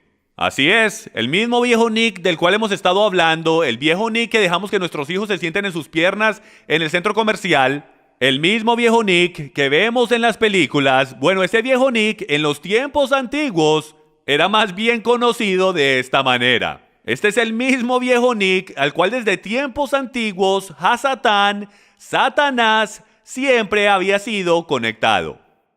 Y de nuevo, pero eso no es lo que significa para mí. Y yo espero que para ahora ya hayan entendido que no es que significa para mí. No importa lo que significa para mí, solo importa lo que significa para él. Estas cosas son difíciles de aceptar, no hay duda alguna. Cuando yo aprendí esto al principio me hizo shock en lo más profundo y yo dije, bueno, ¿y ahora yo qué hago con todo esto? ¿Cómo aplico esto en mi caminar y en mi vida espiritual? Bueno, hablaremos de eso en un momento, pero la realidad es que por favor, hágase humilde delante de los hechos que están siendo presentados aquí hoy. Y pídale al Padre lo que usted debería hacer con su familia conociendo estos hechos. Y recuerde, no importa lo que significa para nosotros, solo lo que significa para Él. Regresando a Odín, el símbolo principal de este ser místico que tenía poderes como un dios era el árbol eterno de abeto. A diferencia, como si usted ve a la mano izquierda, el símbolo principal del verdadero Dios Yahweh, desde el huerto en Génesis hasta la Nueva Jerusalén en Apocalipsis, es el árbol de vida, lo cual es la menorá de 7 ramas que estaba en el lugar santísimo. Ahora, el árbol de Navidad. Árboles han sido adorados por toda cultura pagana en el mundo, y eran un símbolo principal de adoración al dios del sol y de fertilidad. El árbol de Navidad tomó el lugar del obelisco en los hogares paganos. El árbol de abeto tomó el lugar de ese obelisco como una imagen o representación del dios del sol. Por eso era que ponían ese disco solar o esa estrella de 8 puntos encima de él. El árbol de abeto era dicho ser mágico porque permanecía verde todo el año. Era decorado en algunas culturas con frutas para simbolizar nueva vida. Y en otras culturas era decorado con 12 velas para honrar sus dioses del sol. Y es porque la fiesta de Saturnalia duraba 12 días. De ahí es que sacamos los 12 días de la Navidad. Hoy en día hasta le cantamos canciones, igualito como lo hacían en los rituales antiguos de adoración pagana. Jeremías 10, del 12 en adelante dice: Así dice Yahweh, no aprendáis el camino de las gentes, ni de las señales del cielo tengáis temor, aunque las gentes las teman. Porque las costumbres de los pueblos son vanidad, pues cortan el leño del bosque con el hacha, es obra de manos de artífice. Lo adornan con plata y oro, con clavos y martillo lo afirman para que no se mueva. Erguidos están como palmera, pero no hablan. Necesitan ser llevados porque no pueden andar. No tengáis temor de ellos, porque no pueden hacer mal, ni para hacer bien tienen poder. Ahora, mucha gente cree que este versículo en particular está hablando específicamente del árbol de Navidad. La realidad del tema es que este versículo en verdad no está conectado con árboles de Navidad. Esto está más conectado con la idea de que fueron a los bosques y tomaron árboles y luego ellos los tallaban y decoraban a sus ídolos con oro y plata. Y lo que les quería mostrar en esta escritura es que toda la idea de decorarlos con oro y plata, como las bolas, lo cual en la actualidad, lo crea o no, representa en culturas antiguas los testículos del dios del sol, que iban en el mástil de Baal, junto con el símbolo del rito pagano de fertilidad y la rueda del sol encima de él. De ahí fue que sacamos la idea del oro y plata. Fue de que ellos decoraban sus ídolos con oro y plata. Entonces esto era lo que yo quería sacar de esta escritura, no necesariamente de que estaban cortando un árbol de Navidad. Esa tradición no vino hasta mucho después. Pero de aquí fue que se sacó la idea, porque los ídolos eran decorados con oro y plata. Podemos ver en este ídolo mexicano del dios del sol, si miran cuidadosamente, ahí podemos ver el árbol de abeto. Este árbol se terminó convirtiendo en lo que nosotros conocemos hoy como el árbol de la Navidad. Ramas de acebo, ¿de dónde vinieron estas tradiciones? Ellos también usaban recortes de arbustos de hoja perenne para decorar sus hogares en esta época como una ofrenda y como un símbolo del dios de fertilidad, el dios de la primavera. Esto sería Ishtar. Los muérdagos, ¿de dónde viene el muérdago? Pueblos celtas y teutónicos por mucho tiempo habían considerado que el muérdago tenía poderes mágicos. Se decía que tenía la habilidad de sanar heridas y aumentar la fertilidad. Los celtas lo ofrecían a sus dioses en oración y colgaban muérdagos en sus hogares para alejar espíritus malos, ¿ok? Y también aprendí en mis estudios que durante la fiesta de Saturnalia con los romanos, ellos colgaban estos muérdagos por todos lados y tenían borracheras y orgías debajo de estos muérdagos, los cuales se decía que incrementaban la fertilidad. Por eso es que hoy en día nos besamos debajo del muérdago. Eso viene desde por allá atrás, durante la celebración de fornicación en Roma, durante la fiesta de Saturnalia. El tronco de Navidad.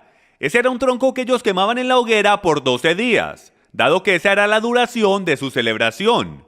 Era originalmente dedicado en Escandinavia a la diosa de la fertilidad Ishtar, para que viniera su salvador, Tamuz. Ellos sacrificaban animales y esclavos en la hoguera todas las noches y esto se decía que alejaba a los espíritus malos. Ahora, miren lo que dice la Enciclopedia Americana sobre la Navidad. Dice: la Navidad, de acuerdo a varias autoridades, no era celebrada en los primeros siglos de la Iglesia cristiana, dado que la costumbre cristiana en general era de celebrar la muerte de personas notables en vez de su nacimiento. Una fiesta fue establecida en recordatorio del nacimiento del Salvador en el IV siglo. En el V siglo, la Iglesia occidental ordenó que fuera celebrado para siempre en el día de la antigua fiesta romana del nacimiento del dios llamado Sol.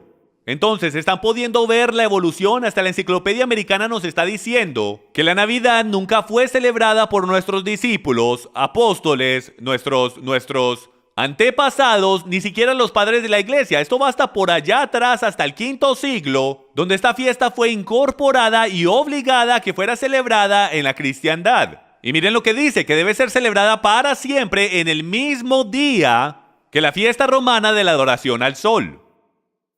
Y miren lo que encontramos del registro de la Corte General de la Colonia de la Bahía de Massachusetts, mayo 11, 1659. Para la gran deshonra de Dios y ofensa de otros, es por lo tanto ordenado por esta Corte y su autoridad que cualquiera que se haya hallado observando cualquier o tal día como la Navidad o semejante, ya sea por evitar trabajo, hacer fiesta o cualquier otra manera, que al descubrir tal conducta, cada persona cometiendo tal ofensa pagará por cada ofensa 5 chelenis como multa al condado. Tanto es que algunos de los primeros estados en celebrar la Navidad fueron Alabama en 1836 y Luisiana y Arkansas en 1838. Tomó hasta por allá, hasta casi la mitad del siglo XVIII, para que la Navidad por lo menos fuera permitida de ser celebrada en los Estados Unidos. ¿Por qué es que nuestros fundadores, los cuales fundaron este país en el Dios de la Biblia, harían el celebrar la Navidad ilegal? Porque ellos no estaban tan removidos de la verdad como nosotros. Ellos entendían que esas cosas venían del paganismo. Ellos entendían que el Dios de Abraham, Isaac y Jacob, Yahweh, no quería que mezcláramos Cosas que las gentes usaban para adorar a los dioses que él odiaba, para adorarlo a él.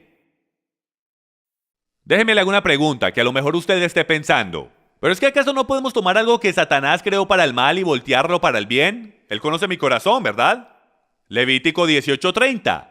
Guardad pues mi ordenanza, no haciendo de las prácticas abominables que tuvieron lugar antes de vosotros, y no os ensuciéis en ellas. Yo soy Yahweh, vuestro Dios. Marcos 7. Pero en vano me honran, enseñando como doctrinas mandamientos de hombres, porque haciendo a un lado el mandamiento de Dios, os aferráis a la tradición de los hombres. La pregunta es si debemos adorar a Dios 24 horas al día, y si debemos tenerlo en un altar y solo adorarlo a Él. ¿No creen ustedes que lo deberíamos adorar a la manera que Él nos diga y no en las tradiciones de hombres, especialmente en las tradiciones de hombres que están conectados con tradiciones de ritos paganos y la adoración de dioses del sol?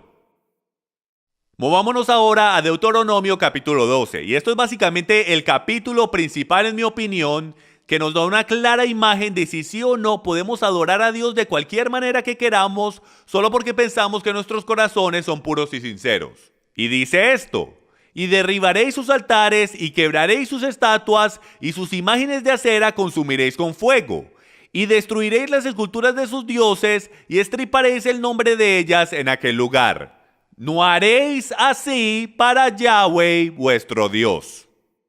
Ahora, cuando yo comencé mi caminar y empecé a descubrir todas estas cosas, la primera cosa que me vino a la mente después que pensé, eso no es lo que significa para mí, fue de que pensé, bueno, a lo mejor puedo tomar algunas de estas cosas y cristianizarlas, y el Señor va a estar contento conmigo porque le robé algo al enemigo y se lo di a él. Bueno, eso es como los israelitas cruzando el río Jordán, apoderándose de estas comunidades cananitas, y en vez de destruirlo todo exactamente de la manera que el Padre dijo que lo destruyeran, ellos tomaron ciertas cosas como los altares que eran muy difíciles de construir, y ellos dijeron, wow, no tenemos que destruirlo todo, en verdad. Tomemos este altar, borrémosle el nombre y pongámosle el nombre de nuestro Dios. Y él dijo, no se atrevan a hacer eso, no se atrevan a tomar algo que fue usado para adorar a un Dios pagano, cristianizarlo, echarle agua bendita y querer presentármelo a mí. Yo no lo aceptaré. No se atrevan al querer adorar a vuestro Dios en esa manera.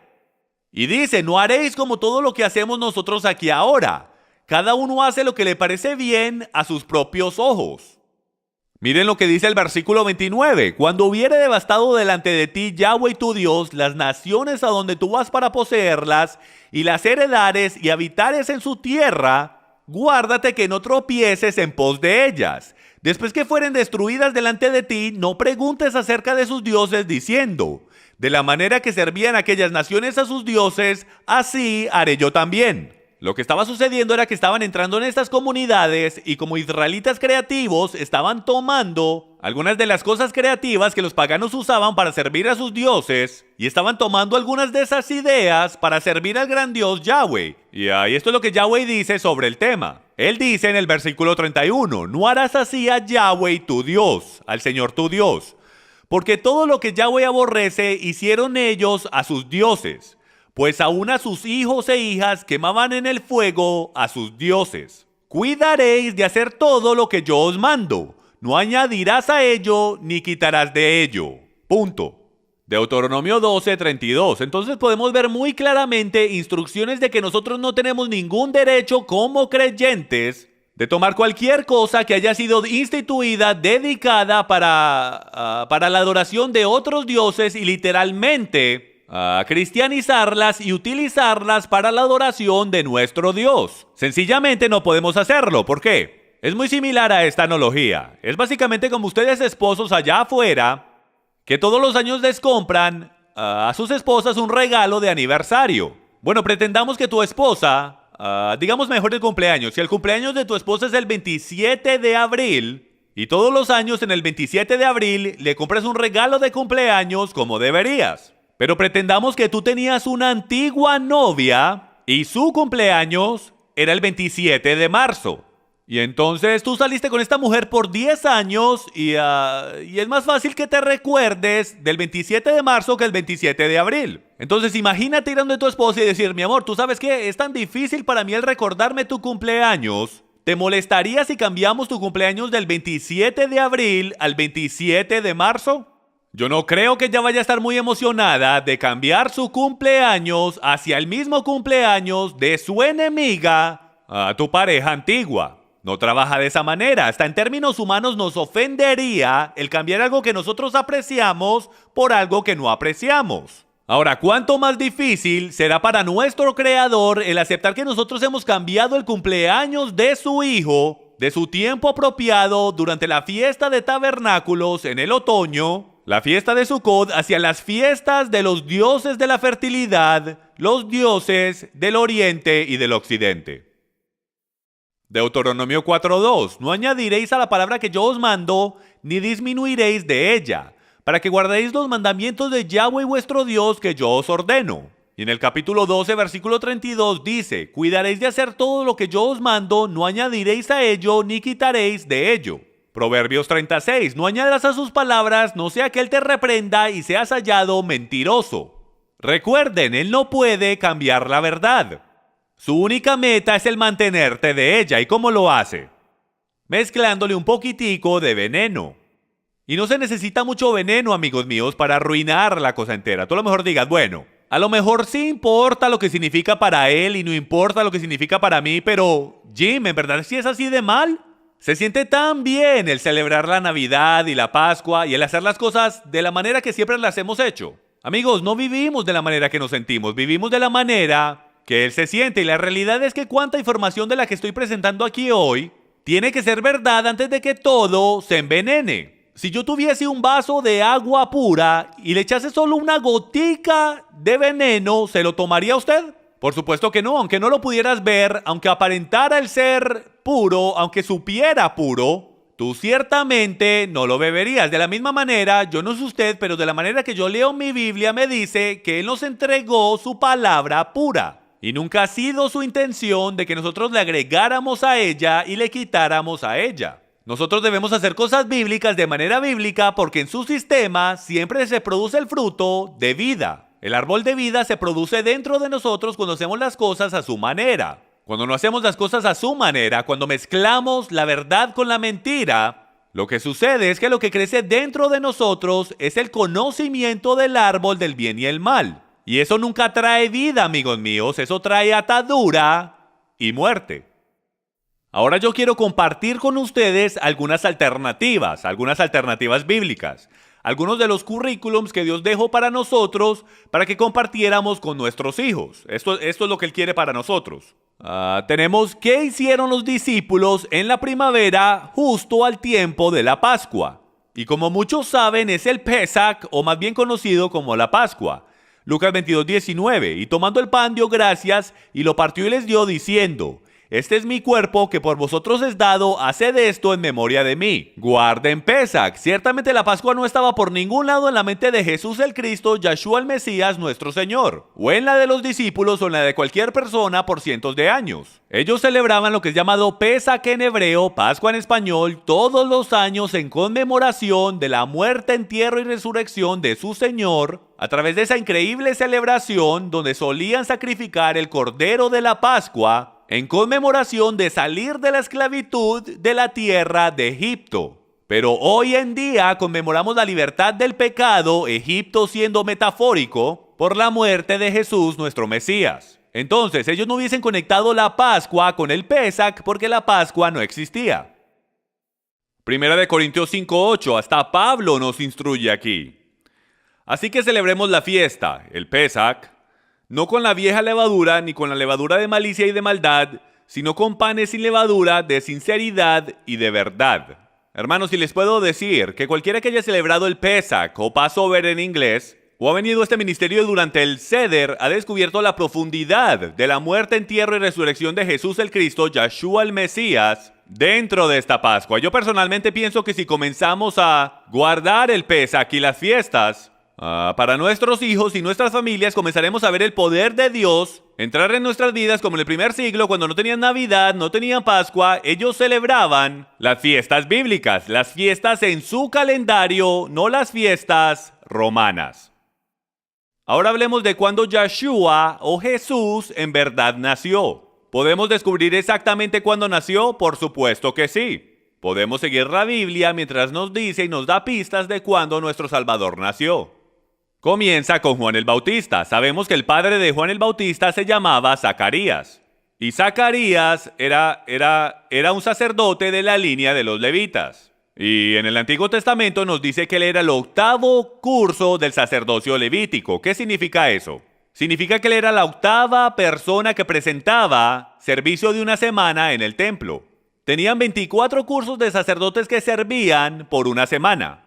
Mejor dicho, la segunda semana el segundo curso servía, la tercera el tercer curso servía y de así en adelante, hasta que fuesen por todos los 24 cursos y comenzaba otra vez. Sabemos por las escrituras exactamente cuándo fue el curso de Zacarías. Y ahí fue cuando el ángel vino donde Zacarías y le dijo, tú vas a tener un hijo varón. Y sucede que ahí fue cuando él salió disparado a casa, su esposa quedó embarazada y 9 meses después es justo en medio de Pesach. Entonces, como sabemos que Juan nació en medio de la Pascua hebrea, simplemente tomamos los evangelios que dicen que Yeshua nació 6 meses después de Juan el Bautista y eso nos pone justo en medio de la fiesta de tabernáculos o como se llama en hebreo, Sukkot. Y así es como sabemos que Yeshua nació durante la fiesta de tabernáculos, lo cual es en medio de septiembre-octubre en nuestro calendario, en lo que nosotros llamamos el otoño. Hasta dice que los pastores todavía estaban en el campo. Bueno, sabemos que los pastores en Israel siempre entran justo alrededor o justo después de la fiesta de Sukkot, en medio del otoño, porque en medio del invierno es demasiado frío para mantener el ganado en el campo. Y eso es solo otra indicación o prueba de que nuestro Salvador no pudo haber nacido a finales de diciembre. Bueno, ahora voy a ir por todas las 7 fiestas para que usted comience a tener una idea y un ejemplo del calendario de Dios, de las cosas que Él quiere que hagamos. Primero que todo hay 7. Una para cada día de la semana, si puedo, o una para cada milenio. Hay 7 millenniums, todo está en 7, por eso es que el 7 es el número de perfección y comienza en la primavera entre marzo y abril con el Pesach o la Pascua hebrea. Y ese es el día en que Yeshua o Jesús murió, se convirtió en el Cordero de la Pascua. Él fue sepultado durante el festival de 7 días, de 8 días, llamado Pan sin Levadura, donde sacaban el pecado o la levadura de sus hogares. Él se levantó 3 días después, exactamente durante la fiesta de primeros frutos, donde el sacerdote mecería la primera ofrenda de la cebada delante del Padre, y ahí el Mesías se levantaba de los muertos, pidiendo una gran ofrenda en el otoño de su padre, exactamente como el sacerdote lo estaba haciendo al mismo tiempo. Y luego 50 días después viene la fiesta que llamamos en griego Pentecostés, lo cual en hebreo es Shavuot, que es cuando el Espíritu Santo descendió. Y fueron 1200 años exactamente al día en el pasado que los estatutos y mandamientos fueron dados en la montaña Sinaí durante el día de Pentecostés. Hay tanto aquí, señoras y señores, que si usted nunca ha estudiado esto, las fiestas, los animo a que vean esa serie que nosotros tenemos llamada el calendario profético de Dios, donde vamos y analizamos en profundidad todas las cosas que van con todos estos días festivos y todas las profecías que están construidas en ellas, de su primera venida y su segunda venida. Y por el derecho, esas son llamadas las fiestas de la primavera y ya han sido cumplidas, pues todas están conectadas con su primera venida. Él murió durante Pesach, enterrado durante la fiesta de Pan sin Levadura, se levantó en primeros frutos y el Espíritu Santo descendió durante la fiesta de Shavuot o Pentecostés. Las próximas 3 fiestas son llamadas las fiestas del otoño, no han sido cumplidas todavía, están reservadas para su segunda venida. La primera es la más interesante en mi opinión y es llamada la fiesta de trompetas o Yom Teruah, el soplar de las trompetas. Y ustedes, estudiantes bíblicos, deben de estar haciendo conexiones ahora mismo, porque dice que los muertos en Cristo se levantarán ¿cuándo? Al sonar de las trompetas. De esto es que está hablando. Luego vamos 10 días después de la fiesta de Yom Teruah, la fiesta de trompetas, a Yom Kippur, el día de expiación, donde el sacerdote una vez al año pone la sangre del cordero en el arca del pacto, satisfaciendo la Torá y haciendo expiación de todos los pecados de Israel del año entero. Y la última fiesta, la celebración más emocionante de todas, la celebración de 8 días de Sukkot, la cual está conectada con las cenas de las bodas del Cordero. Es la celebración más emocionante de todo el año de todo Israel, donde el pueblo de Dios se reúne y celebra por 8 días seguidos. Y ese es el reconocimiento de que es que el millennium va a comenzar. Hasta en el judaísmo dicen que cuando el Mesías venga, será en la fiesta de trompetas y la celebración comenzará con la grandísima fiesta de bodas durante la fiesta de Sukkot. Entonces pueden ver las conexiones bíblicas en lo que llamamos el Antiguo Testamento a través de todo este calendario profético. ¿Se pueden imaginar si hubiésemos entendido este calendario desde un comienzo y criado a nuestros hijos haciendo cosas bíblicas de manera bíblica? ¿Llamando cosas bíblicas por nombres bíblicos? Lo diferente y lo fuertes que nuestras familias serían, porque hubiésemos tenido algo a que aferrarnos que es real. Entonces yo los animo a cada uno de ustedes que investiguen estas cosas y descubran por ustedes mismos las verdades profundas que están aquí para todo el mundo. El currículum para nuestras familias, si puedo, de seguir al Dios de Abraham, Isaac y Jacob de la misma manera que lo hicieron nuestros antepasados. Hemos ido por todas las fiestas y he explicado cómo son proféticas de naturaleza. Las de la primavera siendo de su primera venida y las del otoño siendo de su segunda venida. Y el cuánto currículum hay dentro de la palabra para que enseñemos a nuestros hijos y para enseñarnos a nosotros las cosas profundas en él y las mostremos al mundo de hoy. Bueno, mucha gente me pregunta, Jim, está bien, ahora no me siento muy cómodo celebrando la Navidad, ¿qué puedo hacer para reemplazarla? ¿Qué tal si celebro Hanukkah? Bueno, la Hanukkah no es una fiesta prescrita en la Biblia, no es una fiesta requerida, lo llamamos una de las fiestas menores. Así que les voy a dar un poco de historia sobre Hanukkah, porque Hanukkah es una de las celebraciones más emocionantes para mi familia de todo el año. Mis niñas anhelan la llegada de la Hanukkah todos los años. Entonces déjenme les doy un resumen de 50 segundos de dónde vino la Hanukkah. Porque la mayoría de ustedes no están familiarizados con esta celebración porque es una celebración judía desde nuestra perspectiva. Bueno, si regresas en el tiempo, como 170 años antes de que Jesús apareciera en la escena, como el 168 AC, como 100 años después de que Alejandro Magno había conquistado la mayoría del mundo conocido, otro rey tomó poder. Y el nombre de ese rey era Antíoco Epífanes IV. Y él era un rey malvado, él era un griego. Y ellos entraron a Jerusalén, se apoderaron de Jerusalén y pusieron una estatua de Zeus en el templo. Y entonces no le permitían al pueblo judío de aquel tiempo que le sacrificaran a Yahweh y que practicaran su religión. Eran muy fuertes con ellos y los maltrataban. Hasta que un día ya no aguantaron más. Y ahí el pueblo judío decidió que iban a volver a recuperar el templo de su Dios. Y el hombre que se hizo a cargo de esa ofensiva fue Judá Macabeo, él, los que lo seguían y toda su familia. Bueno, ellos lo lograron y recuperaron el templo. Y ellos hicieron una gigantesca celebración por 8 días después de eso, la cual se comenzó a llamar como el Festival de Luces, el cual celebraron por 8 días, lo más seguro, porque no habían tenido la oportunidad de celebrar la fiesta de Sukkot, que también duraba 8 días porque estaban en servidumbre hacia los griegos. Entonces, todos los años después de eso, todo el camino hasta la llegada de Jesús, podemos ver en los evangelios que Jesús fue y celebró la fiesta de dedicación. Y la fiesta de dedicación en hebreo es Hanukkah. Entonces, podemos ver en los evangelios que hasta Jesús mismo celebró el Festival de Luces. Tanto ese era el mismo tiempo en el año en que él fue concebido. Miren eso, nuestro Mesías, la luz del mundo, fue concebido durante el Festival de Luces. Esta ha sido una muy emocionante celebración para esos de nosotros que hemos decidido reemplazar la tradición de hombres de la Navidad con la celebración bíblica de la Hanukkah. Ahora, Hanukkah se puede encontrar en los evangelios cuando Jesús fue a Jerusalén y él celebró lo que es llamado la fiesta de dedicación. Y la palabra dedicación ahí en el hebreo, en el lenguaje original, es Hanukkah. Hanukkah significa dedicación, es el tiempo cuando el templo fue rededicado, como ya les expliqué. Entonces, de la manera que esto se relaciona con nosotros como creyentes en Yeshua, es de que nosotros somos el templo del Espíritu Santo, y el enemigo ha tratado de apoderarse de nuestro templo, y de gobernarnos por completo, y poner cosas inmundas en nuestros cuerpos, para hacernos sus esclavos. Bueno, Jesús ha sido enviado, como ya saben, para librarnos de las cadenas de muerte y pecado. Entonces, de una manera increíble, nuestras vidas no son más nada que Hanukkah, dedicación. Estamos constantemente rededicando nuestros templos. Es una fiesta fenomenal para recordarnos que debemos rededicar nuestros templos, nuestras vidas, hacia nuestro Mesías y de sacar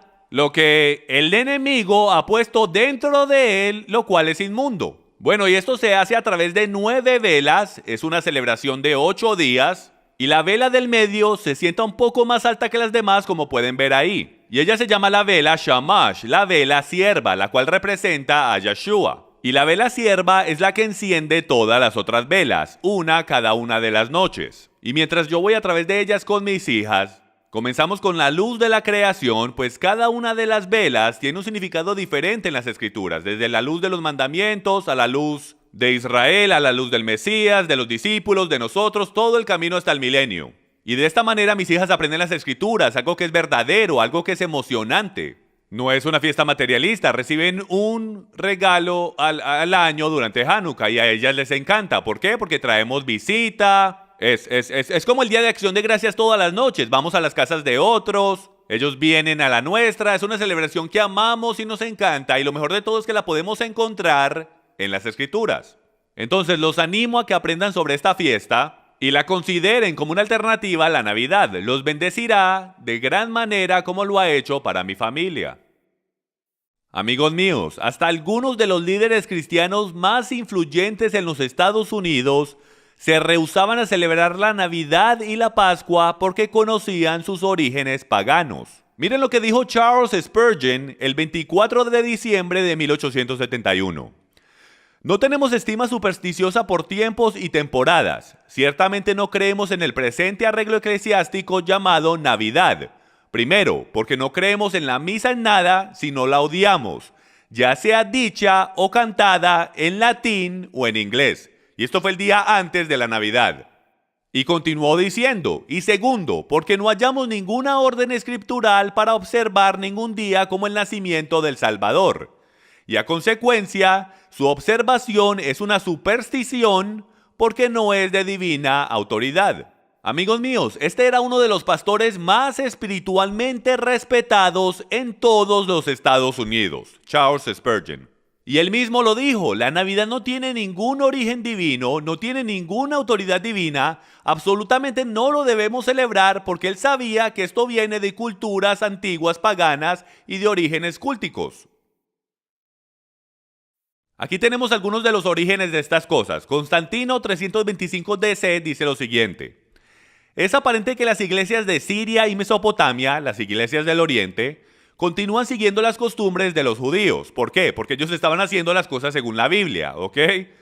Y celebran la Pascua hebrea en el día 14 de la luna, ya sea el día domingo o no. Todas las otras iglesias observaron la solemnidad el día domingo solamente. Y la razón por lo que eso es tan importante es porque la Biblia dice que celebremos la Pascua hebrea o el Pesach en el día 14 de Nisan, ¿ok?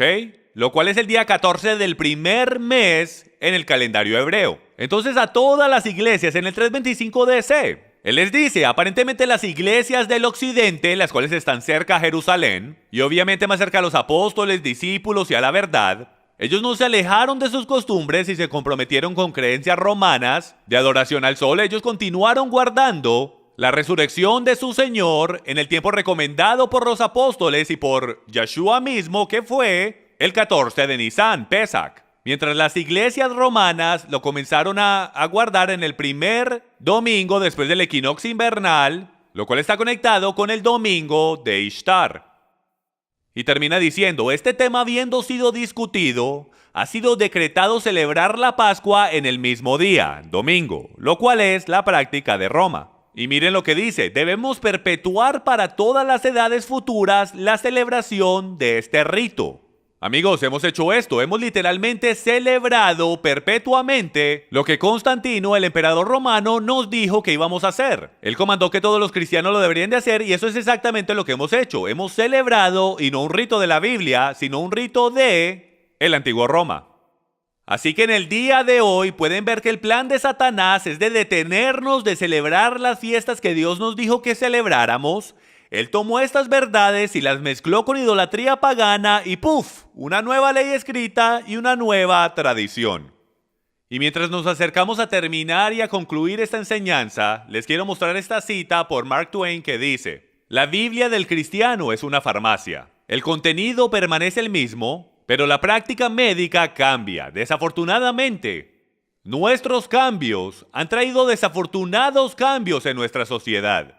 Es una lástima que más del 70% de adolescentes que claman ser cristianos antes de entrar a la universidad, para el final de su primer año en la universidad, terminan negando la cristiandad y se vuelven ateos o se vuelven agnósticos.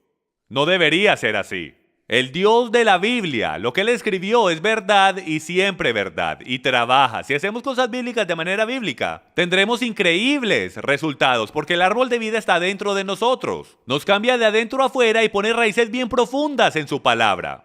Yo les quiero sugerir que las raíces, la mayoría de raíces que tenemos en la cristiandad, corren bien profundas, pero en tradiciones y doctrinas de hombres. Es tiempo que comencemos a auditar las cosas que creemos. Si no estamos recibiendo los resultados que la Biblia dice que debemos recibir cuando seguimos al Padre de la manera que Él nos dice que lo sigamos, entonces debemos analizar lo que estamos haciendo y cambiar lo que estamos haciendo sin importar cómo nos haga sentir. Es solo la verdad de la Biblia lo que nos cambia, y si nos sometemos a esa verdad, empezaremos a ver milagros, relaciones sanadas y cosas fenomenales en todos lados. Tanto es como decir Hechos capítulo 2, revelándose en nuestras vidas otra vez si solo hacemos lo que la Biblia dice que hagamos y dejamos de poner enfrente de nosotros lo que el hombre dice que es bíblico. Como Jesús dijo en Mateo capítulo 7, ustedes ponen al lado el mandamiento de Dios por las tradiciones de hombres, y ustedes constantemente hacen cosas como estas. No seamos como los fariseos de la antigüedad, que ponen al lado los mandamientos de Dios para hacer lo que queremos hacer y sentirnos bien de adorarlo a Él de la manera que queremos.